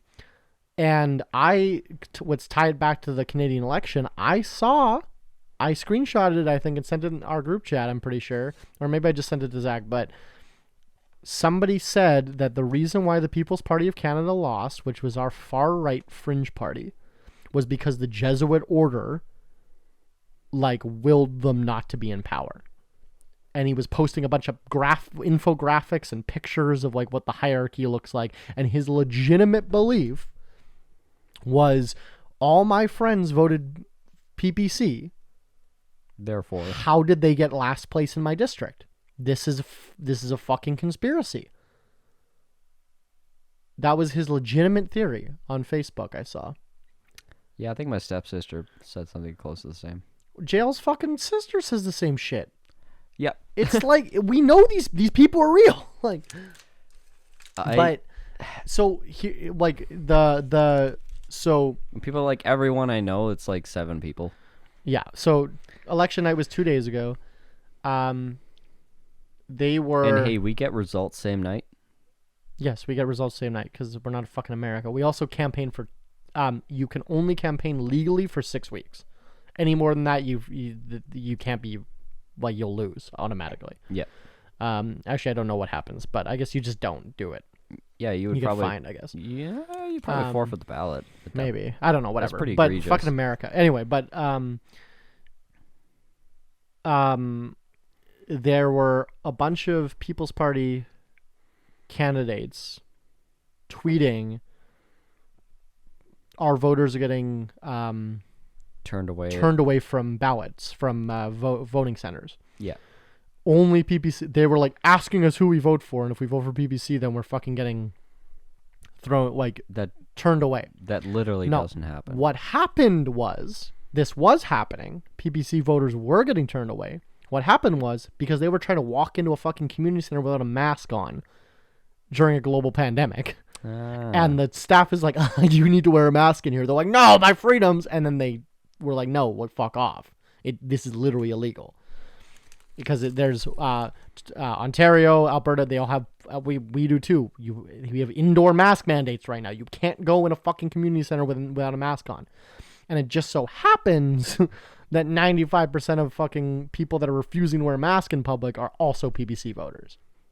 But then, weird fucking Elections Canada tweeted out, no election staff is allowed to ask for your vaccination status. They're not allowed to compel you to wear a mask. They need to let you vote. Oh. Elections Canada started calling these polling things and said, no, let them in. Interesting. Yeah. They need to, like, we don't give a shit about our authority overrides fucking local mask mandates. That's fair. That makes sense. Let them in and vote. That makes sense, actually. Fascinating, though. No, because that's good. Like, that's really good. That's what I said. Is the election board of this country, like, should supersede everything. The highest authority of this country, pretty much, was like, no, let everyone cast a vote. I don't fucking care. Like, the election authority should be able to say "fuck you" to Trudeau. Which they probably could. They probably can. Yeah. Fuck you to the Queen. Wait, no. I don't actually know I'm pretty sure who runs Elections Canada. I don't know who's part of that organization. Like, I don't know enough about it, but I know that it's not a partisan issue. Elections. Yeah. In this country. No. I agree. Yeah. They're not partisan shills like fucking America's fucked. Fucking Republican Party has replaced all of, like, basically every single safety measure that prevented Trump from having a coup d'etat last election. Every single one of those officials that put a stop to it have been replaced with Republican shills. Well, and in the states that matter. And here we have like 2 weeks to vote, like pre-vote. Mm-hmm. You can walk into any election polling location in the country with an ID and your voter card. Yeah. And the voter card gets sent to you via mail as soon as an election's called. And if you don't have ID, there's other ways to do it. I know America's fucking always freaking out about their voter ID thing. Yep. But there's ways to vote here without an ID. And you just walk in to any place in the country for 2 weeks, and you can vote in like 5 minutes. And there's never lines. Yeah. I've never had to wait. Also mail-in voting. And then mail-in voting's big here too. I know America's always like, that's how it like, no, fuck off. The fraud rate of mail-in voting is like 0.1% or something. Well, it's 0.01%. It's well within the margin of error for just counting votes. Yeah. So it doesn't even, it's literally statistically irrelevant. Except in my district here in Charleswood, they're still counting votes. It's the only district in Canada not to be called. There are 26 votes or 24 votes between them, the two candidates right now. Yeah, but either way, it's not going to swing. Well, it's not going to swing the election. It's not going to swing the election. But if it was going to, that would be interesting. Of course. Well, that'd be awesome. Then the conservatives would probably be screaming fraud. Well, and if it's within like 3%, the person in second place has the right to call a recount. Yeah. Anyway, but we don't make voting a partisan issue here because even the fringe right and the fringe have agreed left to not suppress the vote, have agreed to let everyone vote, which is further than the Republican Party is willing to go. Which is fucking like we have white supremacists here that are like, yeah, of course, let everyone vote. You know what I mean? It's like, I mean, it's that sentiment's probably changing now, but I think it was like 6 days after Trump lost the election, they had something like 250 lawsuits filed to different municipalities or whatever. Yeah, 250 lawsuits across the states to suppress voting access. Well, don't they have like? I'm pretty sure they have like video of like people breaking ballot boxes and shit, like stealing shit. Like that just doesn't happen here. People just go and vote, and it's like not a big deal. Like, I mean, there's a lot of shit that's just it's anecdotal, right? Like, yeah. It's a splash. Like the guy that the recent story that went viral in the States is drug dealer found with ballots in his car. It was part of the California snap election for the governor. Oh yeah, that just the recall happened too. And that was a waste of like $1 billion as well. Yeah, exactly. And there was some drug dealer was pulled over and he had a bunch of ballots in his car and whatever. They were claiming it was enough to like win the election. It was claimed as evidence of voter fraud. Yeah. What it was a fucking crack dealer on crack who stole like a mail truck's load and just had like a load of mail in his car, which also part of it was mail-in ballots because it was mail-in ballot voting time. Yeah, sure. And that was taken as evidence of voter fraud. Sure. But yeah, I like I don't think but I right after the election was called, I already saw posts claiming that there was something fishy going on. No, not even after the election. As soon as the popular sentiment in the polls switched from the Republican candidate. No, ours. Sorry. Oh, sorry. Yeah. As soon as sentiment switched. No, America's fucked though. Yeah, it's their playbook now. Yeah. Which is amazing because the global, poster child of democracy fucking hates democracy now. America. Yeah. Yeah. It's interesting. They want to. So here's the platform. I'm calling it now. For Trump, drain the swamp. Part 2. Yeah, drain the swamp. Part 2. Stop voter fraud.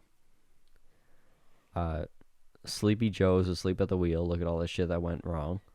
Well, it might be fucking Kamala versus Trump at this rate. Yeah, Sleepy Joe's gonna not wake up tomorrow.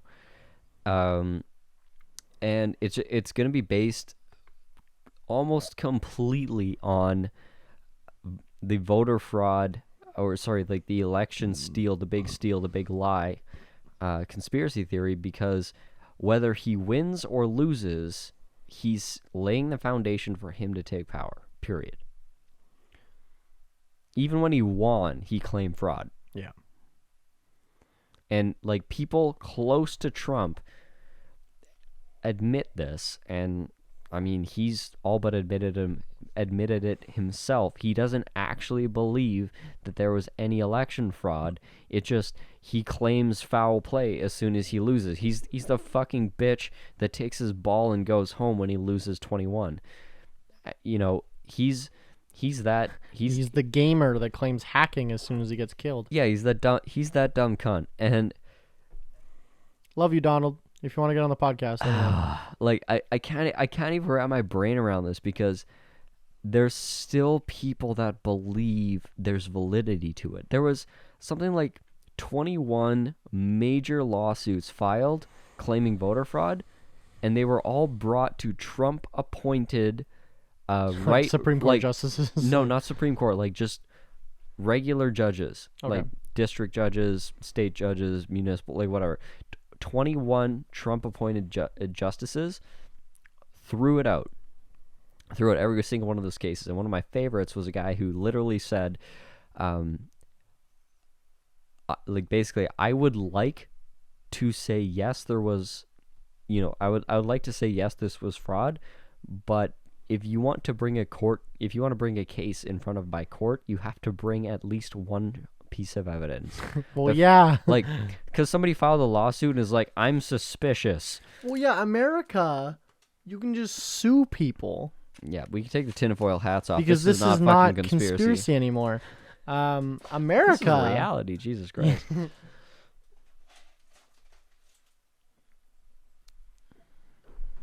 So, swinging this back to business talk, but tying it in with what we were just talking about, I think the person who comes up with the better mousetrap, so to say, for voting is the next fucking Zuckerberg. If you can figure out remote voting in a way that gets Republicans on board as well, because like no, they're just gonna say you're the deep state. But that's what I mean though. There's a way to do it. There is. Someone is gonna figure it out.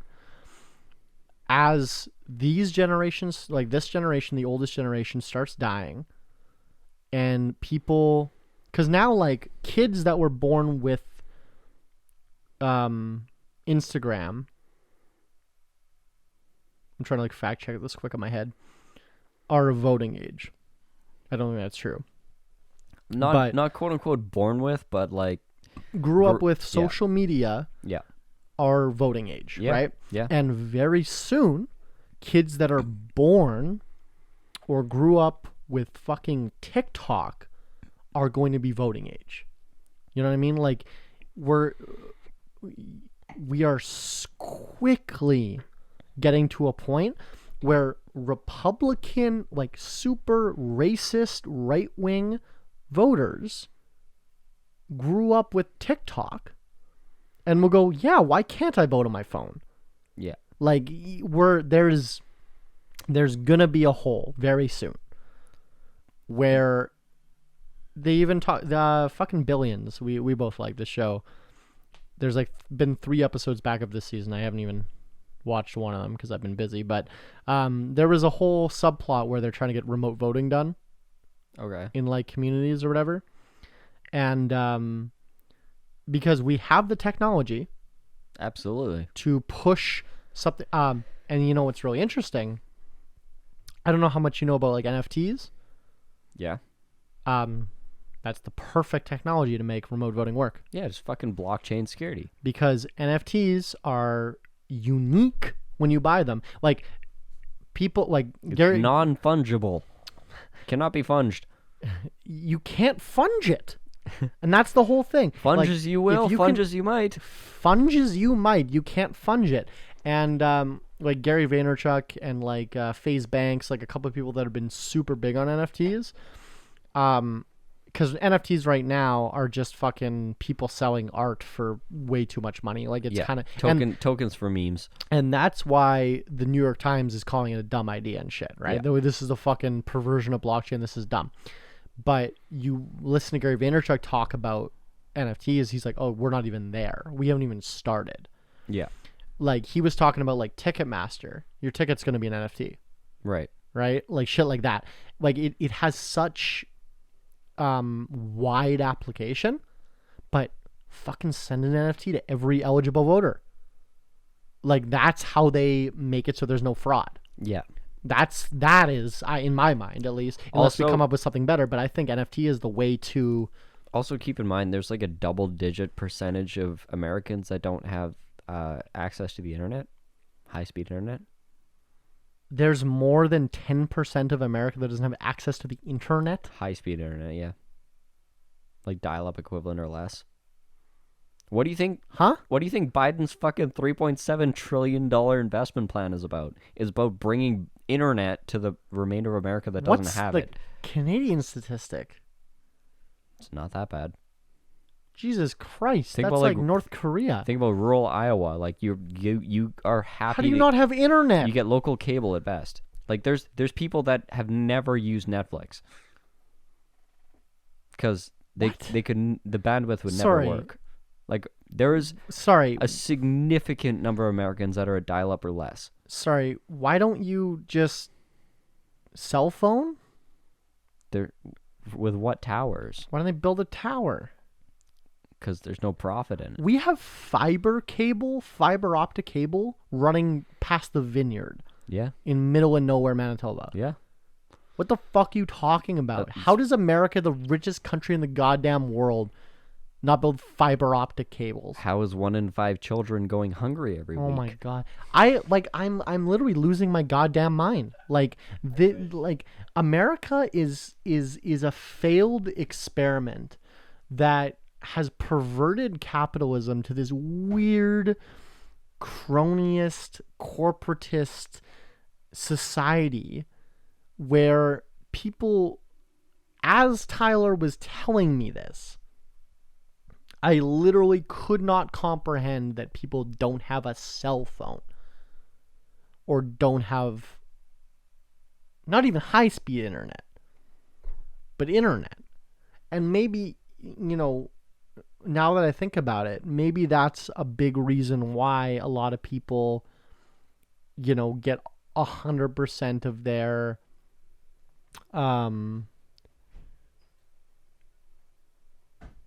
maybe that's why 100% of people get their world views from fucking Fox News, is because they have cable TV, but they don't have internet. Yes. 1,000% right. Like Well, no, and here's something else I wanted to say. You told me yesterday, and I literally didn't believe you until I Googled it, that fucking like 20% of Americans don't have bank accounts. Yep. What the fuck does that mean? How do you not have a bank account? How do you do anything? How do you pay bills? Capitalism, baby. No, it's not capitalism, because capitalism makes things easier for you. Well, yeah, but it's private banks. You know what capitalism did? Venmo. True. Like Cash App. That's what capitalism did. It's this weird Capitalism didn't do JP Morgan. I don't know, man. I thought JP Morgan was a fucking oil company. Is that a bank? JP Morgan is one of the companies responsible for the 2008 financial crash. Oh yeah, and me. I was also responsible. But okay, Yeah. but like, so let me run through my day. Okay? I wake up. I start scrolling on my phone. Couldn't do that if I didn't have fucking high-speed internet. Nope. Okay? So already number one, right? Yep. Number two, I poop. You just do that anywhere. Well, I preferably go to the toilet, but whatever. Okay. Number three, I got on skip the dishes and see what I should fucking eat for breakfast. Nope. Couldn't do that without fucking internet, or living in rural America, there's no places that deliver to me, right? Nope. Then I log on to my fucking business social media to make my fucking business post of the day. Start on my stories. I got to do like 8 to 12 stories a day for the algorithm, right? Can't do that. Nope. Then I need to, contact my vendors. I need to buy my shit to buy bottles. I need to buy some fucking fruit. I need to buy labels. So I just send them an Interact e-transfer to pay for that shit. Nope. Wait. Can they send wires? Is that a thing? What they'll I've sent do, a wire like twice in my life. It sucks, and it's do, really expensive. Yeah, money orders. Domestic wires. so annoying. Domestic wires are often free though. So annoying though. Yeah. You have to get like all these numbers. Yeah, it's money orders, direct deposit to other people's bank accounts. There's a lot of different ways to do it. So in Canada, we have 5 major banks, and they all got together and said, you know what we should do? Just build a network that's like easy to use, and Interact's like, yeah, we should do that. So if you have someone's email, you can just send them money. Or phone number. So very, very similar to Cash App or Venmo. It's as fast as Venmo, but it's like government backed. Yeah, like it's more secure than credit cards. It's faster than a wire. It's faster than Well, a fucking wire takes like a day. yeah. Wires suck. I've had to send wires. It's actually fast. It's faster than credit card clearances too. Well, credit card clearances are usually a day. 24 hours. Yeah. E-transfer is like 5 seconds. Yeah.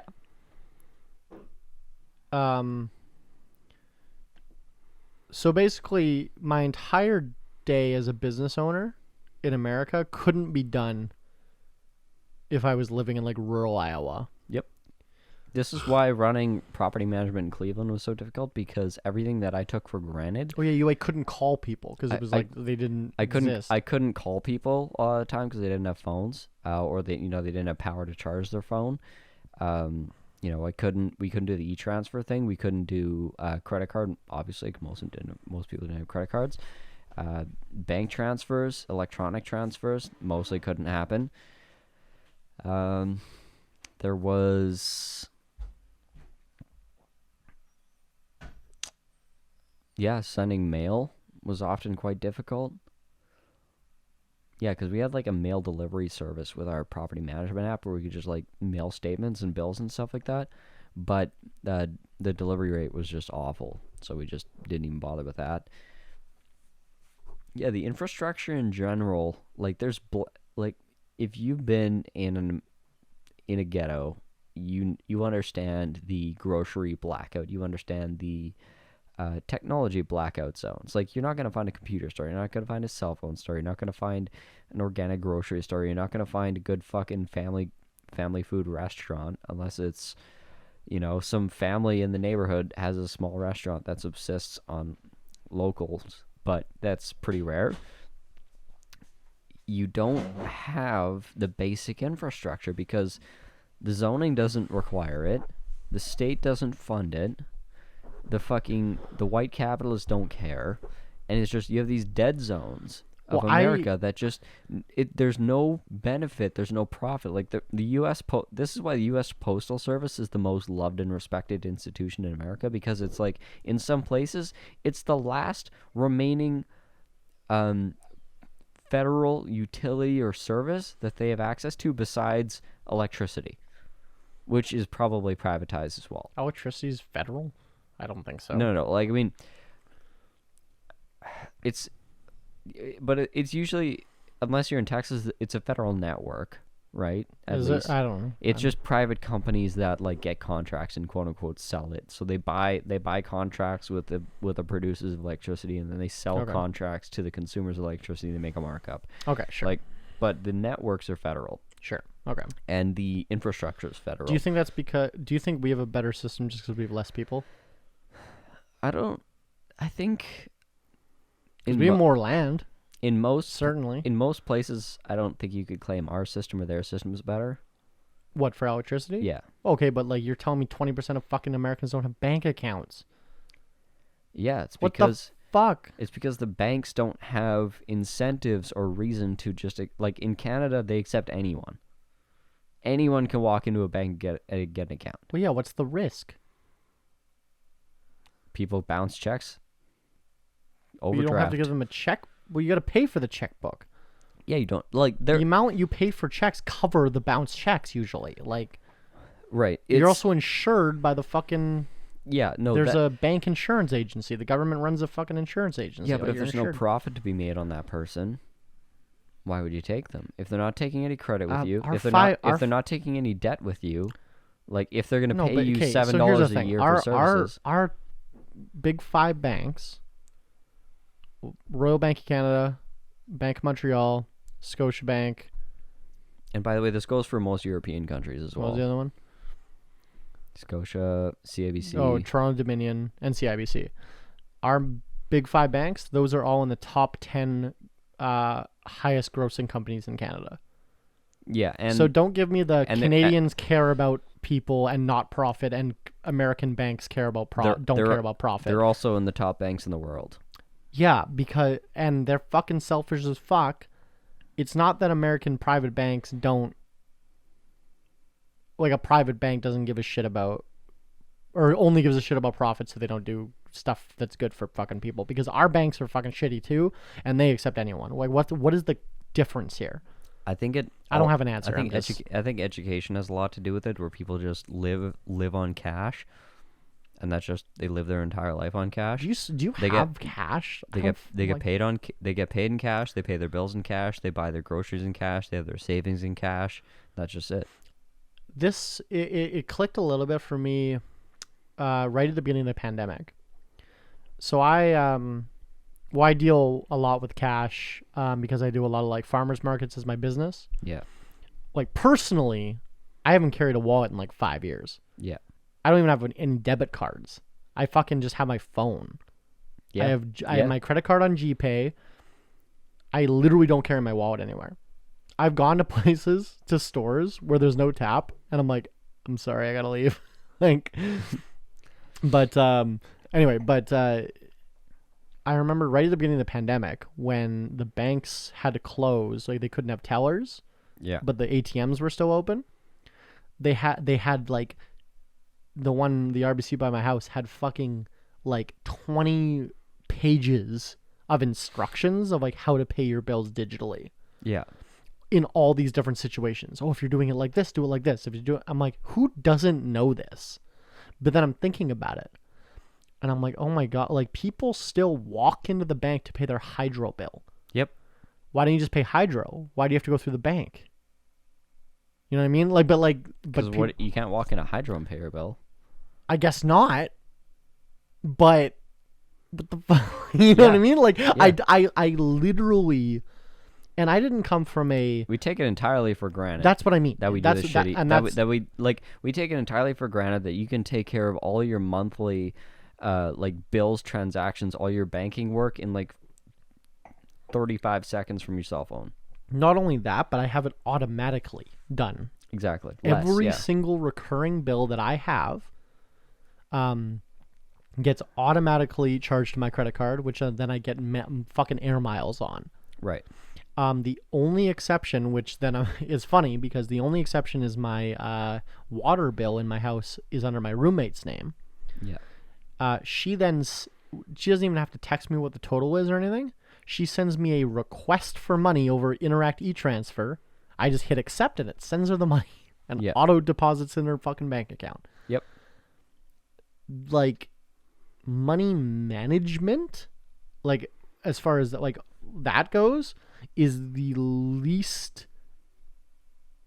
troublesome thing on my mind in any given time. Yeah, you don't even think about it. Like paying bills, anything like that, which is fascinating because then is this a engineered problem?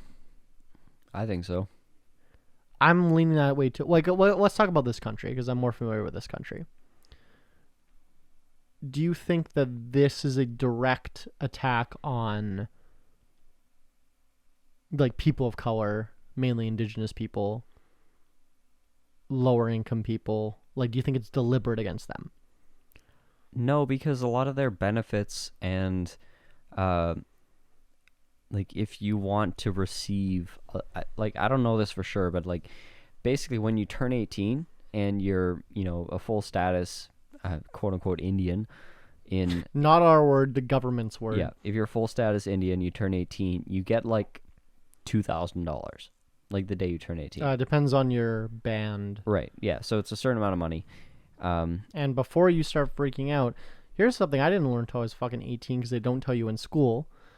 All the money, 100% of the money paid out to indigenous benefits, because like Native people in Canada don't pay taxes, they don't pay income tax, and they get a bunch of like benefits.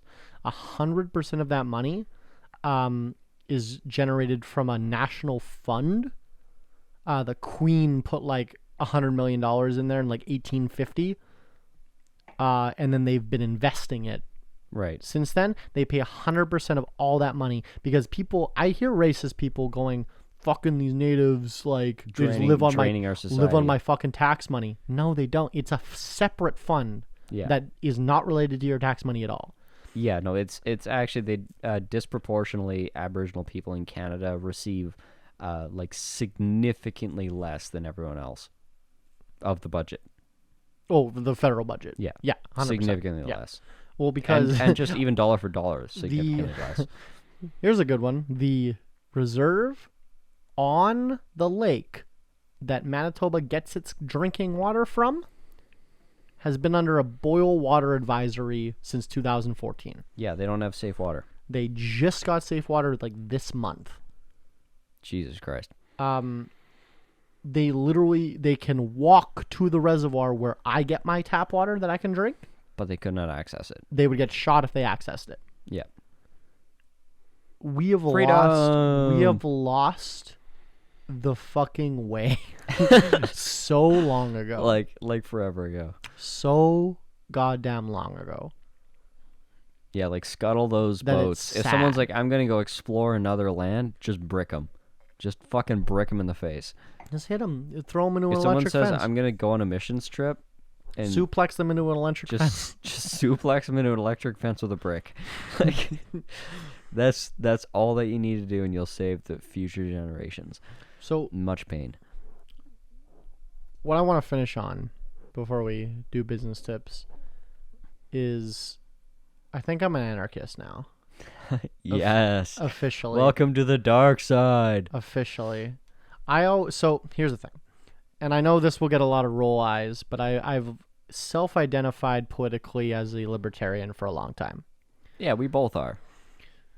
And I've heard and JL was like our friend JL said there's a disproportionate amount of people in the libertarian group that co-opt that movement to be like, yeah, personal freedoms, no age of consent, I can have sex with a 13-year-old if I want, like that. It very quickly spirals, and a lot of bad people co-opt libertarianism and make it look really bad. Yeah. So libertarianism is almost a joke. It's a cuss word. Is almost a joke. Yeah. Fascists.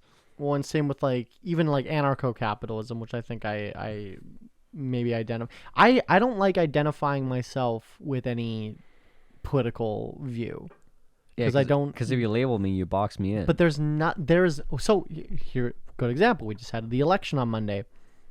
This is when I came to this conclusion, and I told all you guys. Yeah.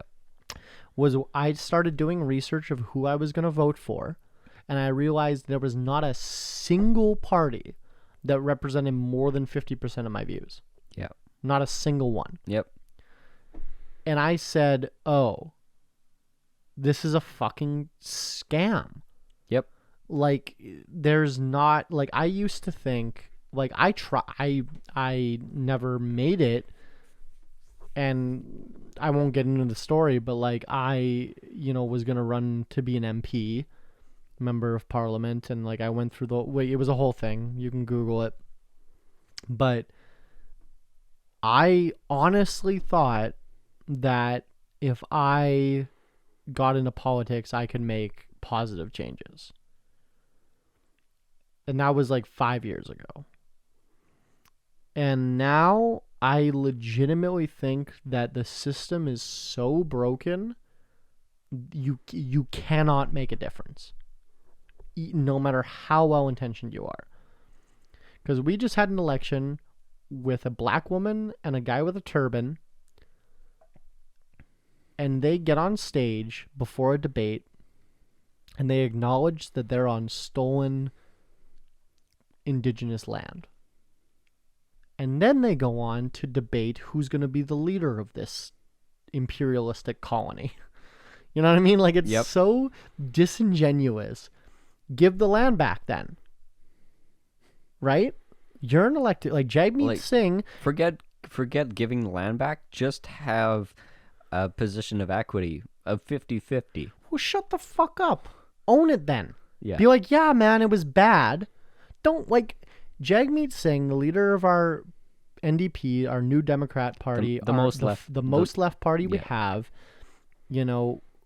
most left, least authoritarian, is no, they're pretty high authoritarian. The Greens are way less authoritarian. They're very high authoritarian.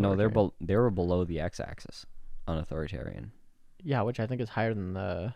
No, everyone's above the x-axis except for the NDP. Only the NDPs in green are at or below.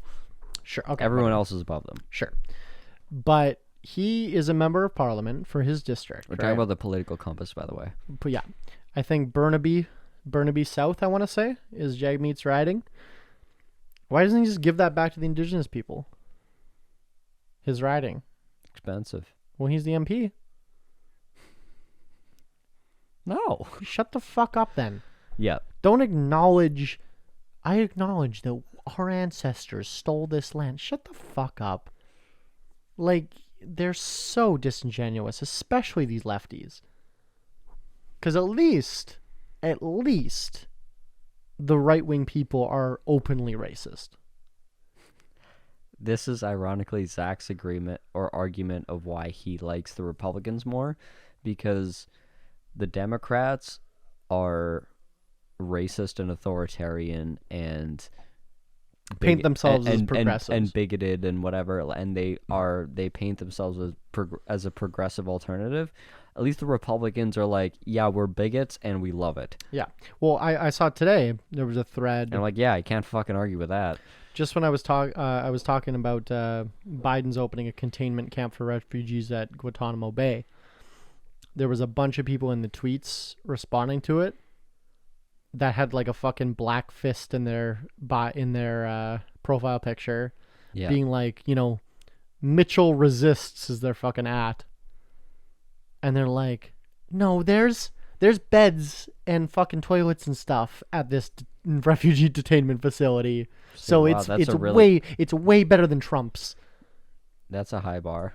And it's like, what the fuck are you talking about? Like, you're co-opting like Black Panther fucking imagery, and then being like, they're whipping Haitians from horseback and hurling racial slurs at them after their country was destroyed by a natural disaster, and their president was recently assassinated. Oh yeah, that happened too. Yeah. And allegedly, we can put back on the fucking tinfoil beer drinking hats, probably was orchestrated by the CIA, because these were English speaking fucking mercenaries that killed them. Okay. 2 seconds. We're putting on the hat. Hold on. Put on your hat. Okay, so I don't even know why we're putting on the hats for this, but I'm just going to do it for fun because I like these hats. You're welcome. So the mercenaries were Colombian. Colombian mercenaries are notoriously for hire for any... And trained by American troops. Yeah. So the Colombian mercenaries, trained by American troops using American tactics, invaded Haiti. What's now recently come out is the Prime Minister of Haiti may have actually paid for... Who is not the president, right? They have both. Yeah. It's like Russia has both. Yes. So apparently the Prime Minister had a phone call with the assassins before and after the hit. So I think they've since arrested him or something. Of course they did. Of course. But it was most likely the Haitian prime minister did a coup using Colombian mercenaries, which everyone uses because Colombian mercenaries are the best because they're American trained. Because we were taught when we talked. So it's actually tinfoil hat off, very uncomplicated. Was an internal coup d'etat of somebody trying to fucking grab power. This was 3 or 4 episodes ago, I think. But when we talked about the Haitian presidential assassination, you were telling me you could tell by how they were moving that they were American trained. Just which I wasn't aware that different but when I think about it, I guess. Yeah, of course. Different militaries have a different way they move. Yeah, hand signals. And you were saying, sequences, the way we have video of them, I guess, escaping, and the way they were breaching doors and getting through gates and shit was very reminiscent of American trained groups. And great, right? What is that? No one gives a shit. Yeah, everyone forgot about Haiti. So America trains mercenaries that overthrow a government, and this government, for reference, that they overthrew was Haiti, and Haiti has probably been one of the worst. Has had the worst luck. I shouldn't say luck. The worst treatment. So, for context, France owes them $1 trillion. Yeah, which U.S. then co-opted and used as leverage to enslave them. It's fine. Yeah, it's one totally good. One of the best or largest slave revolts was on Haiti, though. That's exactly what it is. No, the only successful slave revolt was Haiti. You mean country-wise. Well, there were absolutely slave groups that like killed their captors and were able to get away in America. yeah, no, like by and large, like imagine if the American South slaves revolted and then took over the American South, and then it was like the Black American South and the North. Okay, yeah. That was the equivalent. Yeah, because like the entire island of Haiti, they were able to kill everybody and take over, right? Right, so they are still being punished for that. Well, yeah. The long and the short of it. Well, those black people want to have their own country? Exactly. We can't let them do that. How about we overthrow them every 15 years and make it look like, look, black people can't run countries. As soon as they get stabilized, we just kill their prime minister. Yeah. Oh, perfect. And then we say black people can't run countries. Look what happens. People legitimately think that, though. Yeah, 100% that, like, they do. If black My people... previous employer, like, quote unquote, said, why do you think Africa looks the way it does and Europe looks the way that it does? Period. Full stop. He fully believed that. Yeah, I taught. Yeah, this is a man with an IQ of 168.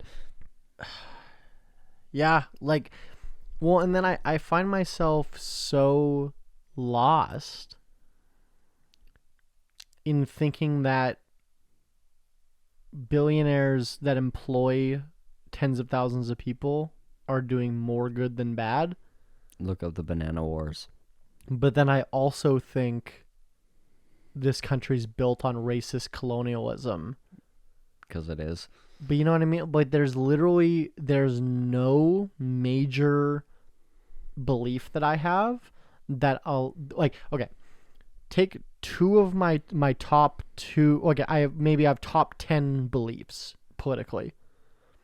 No top two can go to the same party. Yeah. So who the fuck do I vote for? You know what I mean? Like, it's like, this is all a fucking you burn scam. It down.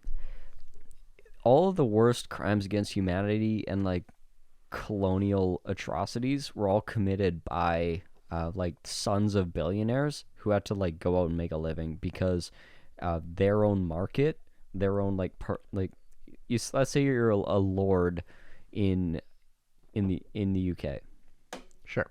And because your father's already the lord, he owns all of the foreseeable land. He owns all the businesses that could like make profit. Like, there's nowhere to expand to, because if you expand, you're encroaching on another lord's territory, so right? You gotta go open a fucking diamond mine. And A rite of passage was go and pillage Africa, go and discover, quote unquote, discover South America, and like, this is what gave birth to the East India Company. This is what gave birth to, the King Leopold fucking up the Congo and doing a bigger genocide than Hitler did. Doing a worse genocide than Hitler did and getting away with it. Like, this is just fucking rich white people, second, third, fourth, fifth generations of rich white people saying, I gotta go make more, I gotta go make bank, I gotta be significant, I gotta do something different. And they go to their dad and be like, hey, can I get a quick loan and buy a warship? Small loan of $1 million to buy a warship. Yeah, can I get a small loan of $1 million to buy a warship? And then they buy a warship, and then they get a blessing from the crown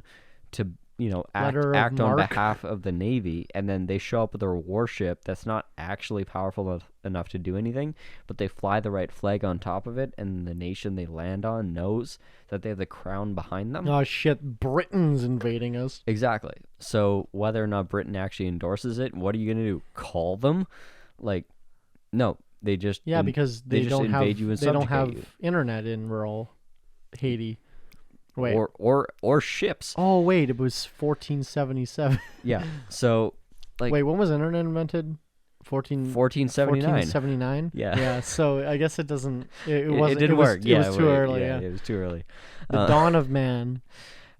There's a YouTuber Donkey. Shout out Donkey. So he's like the dawn of man. In 1989, when they invented like home internet or whatever, that's like when the world started. That's when porn was born. I wish. So, if VHS porn hits different. If you've ever heard or thought or believed, even briefly, that Africa is fucked up because it's black, Do your fucking research. I feel like I've never felt that, and I feel like I'm lucky. I have never thought that. No, I feel like I'm lucky. I held the idea in my mind because someone I trusted said it was true, and I'm like, you know what? There might be truth to that idea. And then I just filed it away and never thought about it again. Like, I grew up in a predominantly white neighborhood, but when I went to high school, it was 80% immigrants. Right. Because we're one of two schools in the province that has a international baccalaureate program.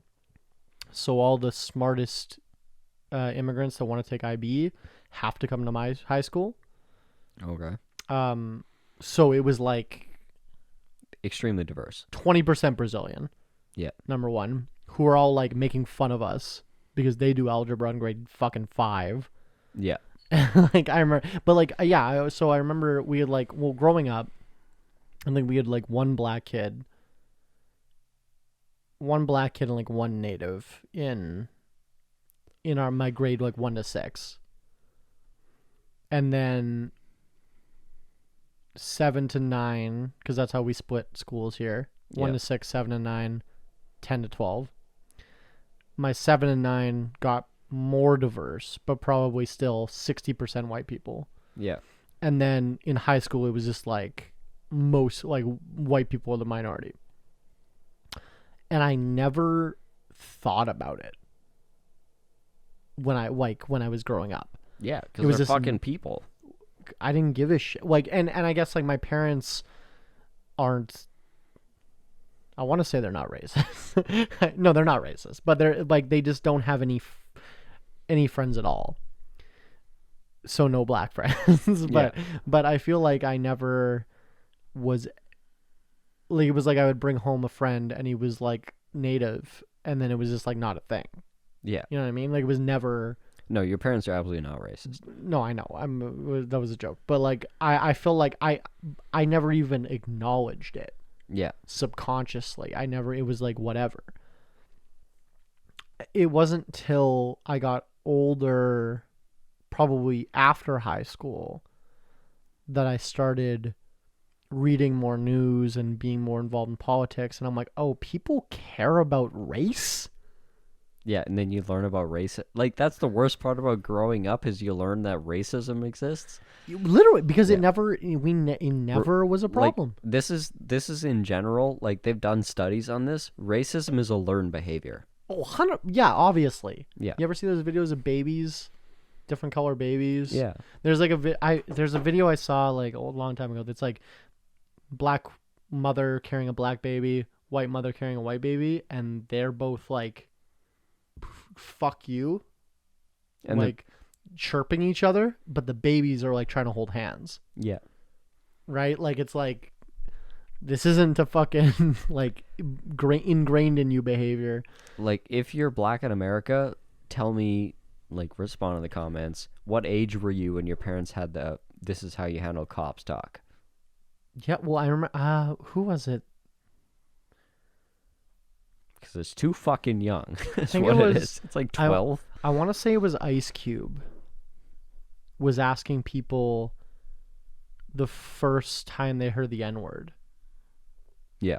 And it's like, or no, it was when, not the first time you heard it, because like, obviously black people say it as like a, but it's like, when was the first time you were called the N-word with like a hard R? Yeah.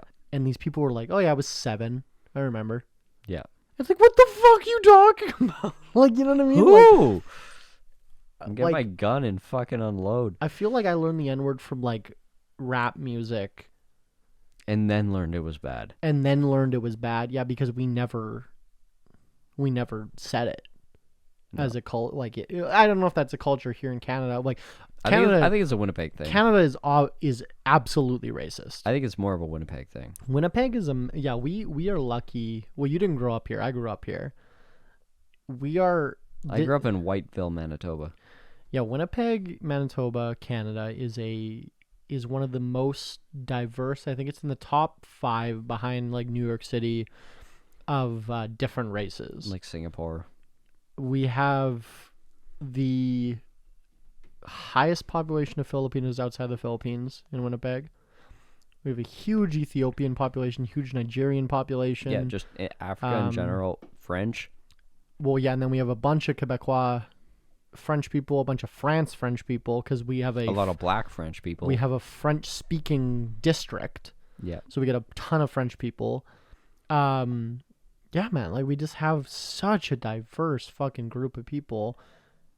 Like Latino, yeah. What's another major group? Name all the races? White. No, that's it. That's all that matters. And the other ones. Right. Yellow. I don't red. Stop. Blue. Now stop. Green. Stop. Don't talk about my green homies like that.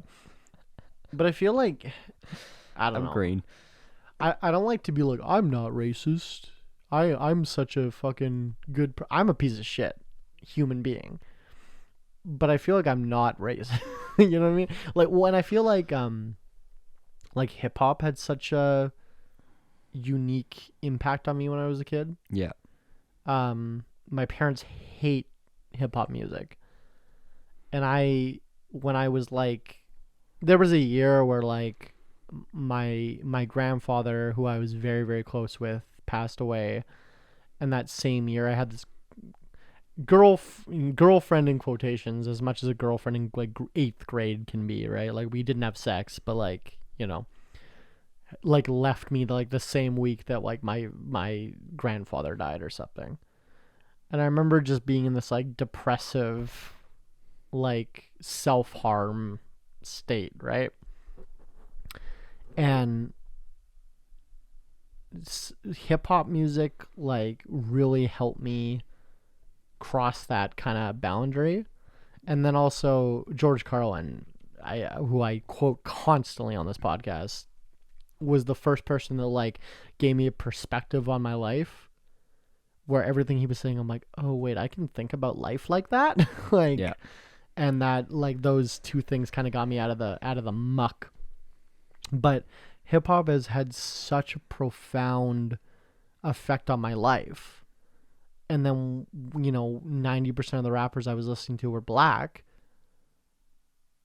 And then when I got older and I heard, you know, the kind of thing, it's like the exactly what we're talking about. It's like, well, Africa's just fucking shit because black people don't know how to, you know, run a culture.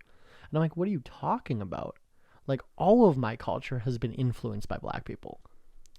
And you know what I mean? And like as a kid, black culture as a whole is it's fucking better in every way. Like, like just look at the way that an African tribe lives. They are happier than you. They are happier. Not even black, but like indigenous. Indigenous to anywhere. Like indigenous to Russia. Like indigenous, Canadian indigenous people. Like we have a lot of like Ojibwe. Yeah. Which I've spent a lot of time in those communities. You and me both. Have spent a lot of time with those people, and you know, before they got colonized, I think objectively they were happier than us, right? Like yes. I'm fucking depressed. Absolutely. Like, objectively they were happier than us.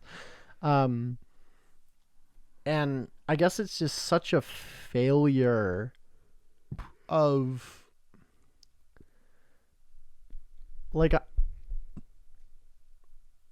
trying to like defend colonialism without defending colonialism, but like I feel like if you were gonna be a colonizer, you would take the best out of a culture and adapt it to yours. You know what I mean? Right.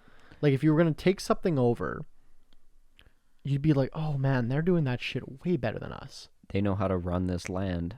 Let's zerp. Like there's a reason why we're taking them over. Yeah. They know how to do this shit. You wouldn't just fucking crush them. You would be like, hey, maybe that makes sense. Maybe this makes sense. Maybe that makes sense, right? Let them run the society, or at least co-opt whatever happens. But I'm also a smart, empathetic human being. Of which the billionaires that bought warships we're not. And brought smallpox blankets. Yeah. We're not. We're not the people that should have done it. We're not. Even though I think the smallpox blanket thing is kind of a myth. That almost certainly did not happen. That's not how smallpox works.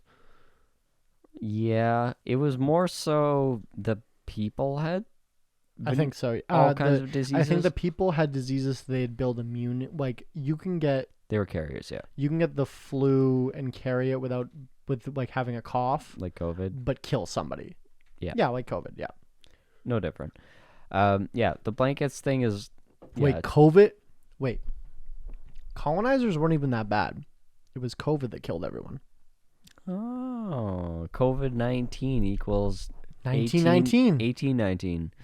The year of the Winnipeg General Strike. Right. Awesome. I wish we could do a general strike. Could we do a general strike where the Racism. entire city goes on strike just for no reason? That's what we did. That's fucking dope. I wish we'd get back there. Word. We're over 2 hours, so we should transition to our final Business tip. Our final segment of the show is business tip of the week, where Tyler and I give you a business tip of something that we are personally going through right now in our business. And I have one, if you'll let me. Yeah. Kind of ties into what we were just saying. So I don't want to get I don't want to get into it at all, but I'm currently planting the seeds of a new business project right now. Ooh. And I'm sure we'll get into it farther later weeks, but I don't like to jinx stuff. But looking into starting another business, especially when I have a little bit of funding, my business tip, practical tip, if you are looking to start a business and you have no money, or you have a little bit of money, or you have a lot of money, at any level of that, look into the grant programs and the loan programs that your state or your province has. I was kind of doing some Googling before because I kind of planned this tip. I was kind of looking into some different states. I think like every state program has a fucking weird grant. Like Google business grants plus your state. There are a lot of like $5,000 grants that all you have to do is put in the time. Yeah. I got one when I started my winery. You had to like take a daily log of your activities for like 8 weeks or something, and it was a bunch of bullshit, but fucking $5,000 for free, sign me up. There's a lot of municipalities and provincial governments, state governments will have programs like that just to get people doing whatever. Mm-hmm. But related to the kind of indigenous people conversation we were talking about, there's a ton of indigenous money out there. Yeah, Like unbelievable. Unbelievable amounts of money for indigenous people. So if you... More money than there are applicants. Yes. So if you have a little bit of blood in you, maybe apply. There's also a lot of women entrepreneur grants, because disproportionately men start businesses. Yeah. 75%. And I think like it's something like over half of businesses that women start are like sole proprietorships where they don't have a single employee. Yeah. So there's a ton, if you identify as a woman, there's a ton of money out there to get more women into business. Basically anything that's not a white male, you can get you can get a ton of money. So I've been looking into that for my new venture. So just Google business grant plus your state, or plus your province, or plus your city. Yep. Or go city, go state, province, and federal. And also Google business grant plus your race. True. I'm not kidding. Yeah. That sounds bad, but literally Google. Do it. Google like, Chicago business grant Chinese person. Or I'm not kidding. There might be something. Or God forbid, Jew. God does forbid being Jewish. Yeah. I was being unironic. Yeah, that's just kidding. Love you. Solid advice. I would say my business tip of the week is this one's kind of hard because it's really kind of soft tip. I don't know if I mentioned this before. It's a really soft tip. That was your nickname in high school. Giggity. Be sure to understand underlying values of any person you're going into business with. Okay. Above opinions, above wants, desires, demands, like if someone has a political stance, if they believe in like gay rights versus not, none of that shit matters unless you understand underlying values. So, can you give us an example? So, for example, if someone says, I believe in, undyingly, I believe in tax cuts for corporations. Sure. Why do you fundamentally believe that?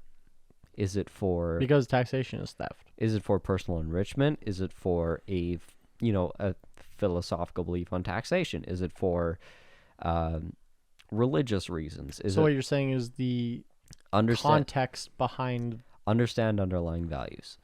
Don't listen to political opinions. Like, for example, a person who shall not be named says, I like listening to Tucker Carlson. And I'm like, oh, Cucker Tarlson. Yeah. What does Cucker say? I have a... And Mr. Cucker says XYZ about the white race is now endangered by the immigrants. You said that in the group chat today? Yeah. Cucker Tarlson? Yeah. But I was able to screenshot. It was like Tyler Bergen in this group chat says... like I am a cuck or something like that, and it was like, but it was like abbreviated from what you were saying. But I was able to get it. Cuck. I love cucker. Yeah, I think that's what it was. I love cuck. I was able to get a good screenshot. that's great. You can blackmail me. That's pretty. You can blackmail me to the end of time. No doubt. Not that your cuckoldness is no any doubt secret to anyone listening. It's fine. It's not problematic, unless you are. So.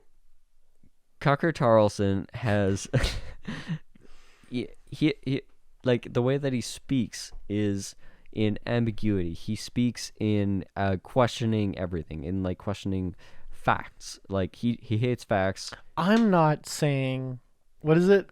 What is the famous? It's like I'm not saying that's wrong. I'm just asking a question. Yeah. Right. That's what it is. Yeah, which is just undermining reality.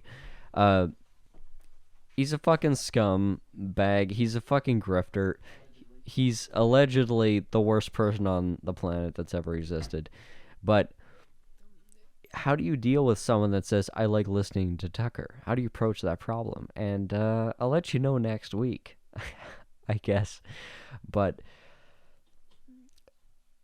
by and large, understand values. And when someone says something that utterly confuses you and you're like, I don't think I can communicate with this human being anymore.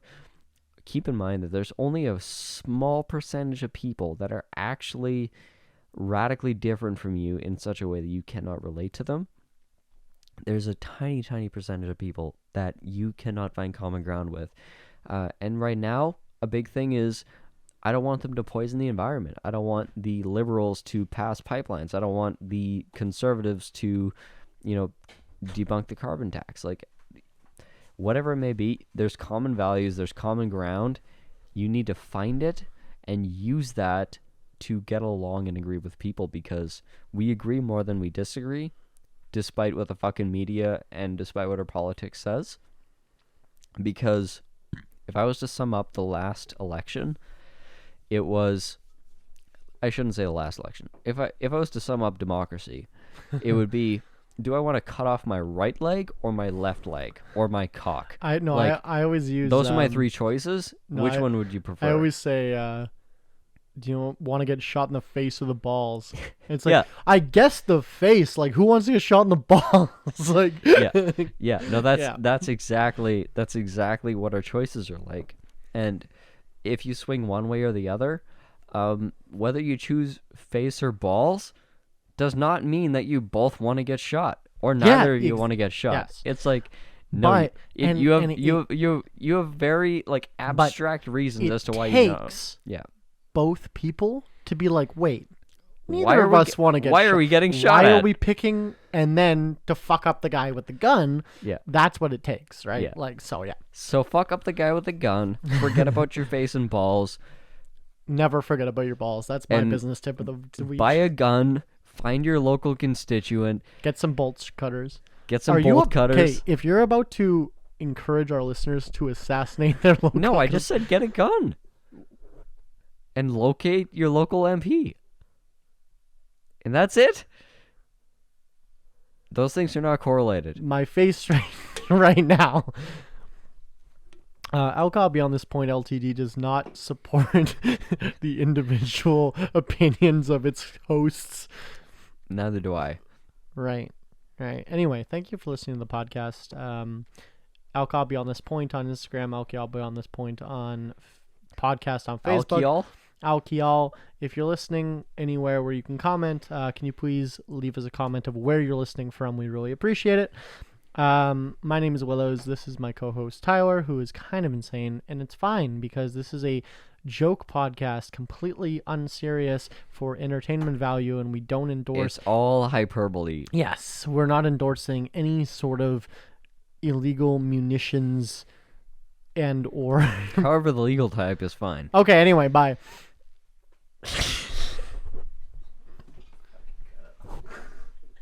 Alcohol Beyond This Point podcast. This isn't two podcasters talking business. This is two business guys trying to podcast.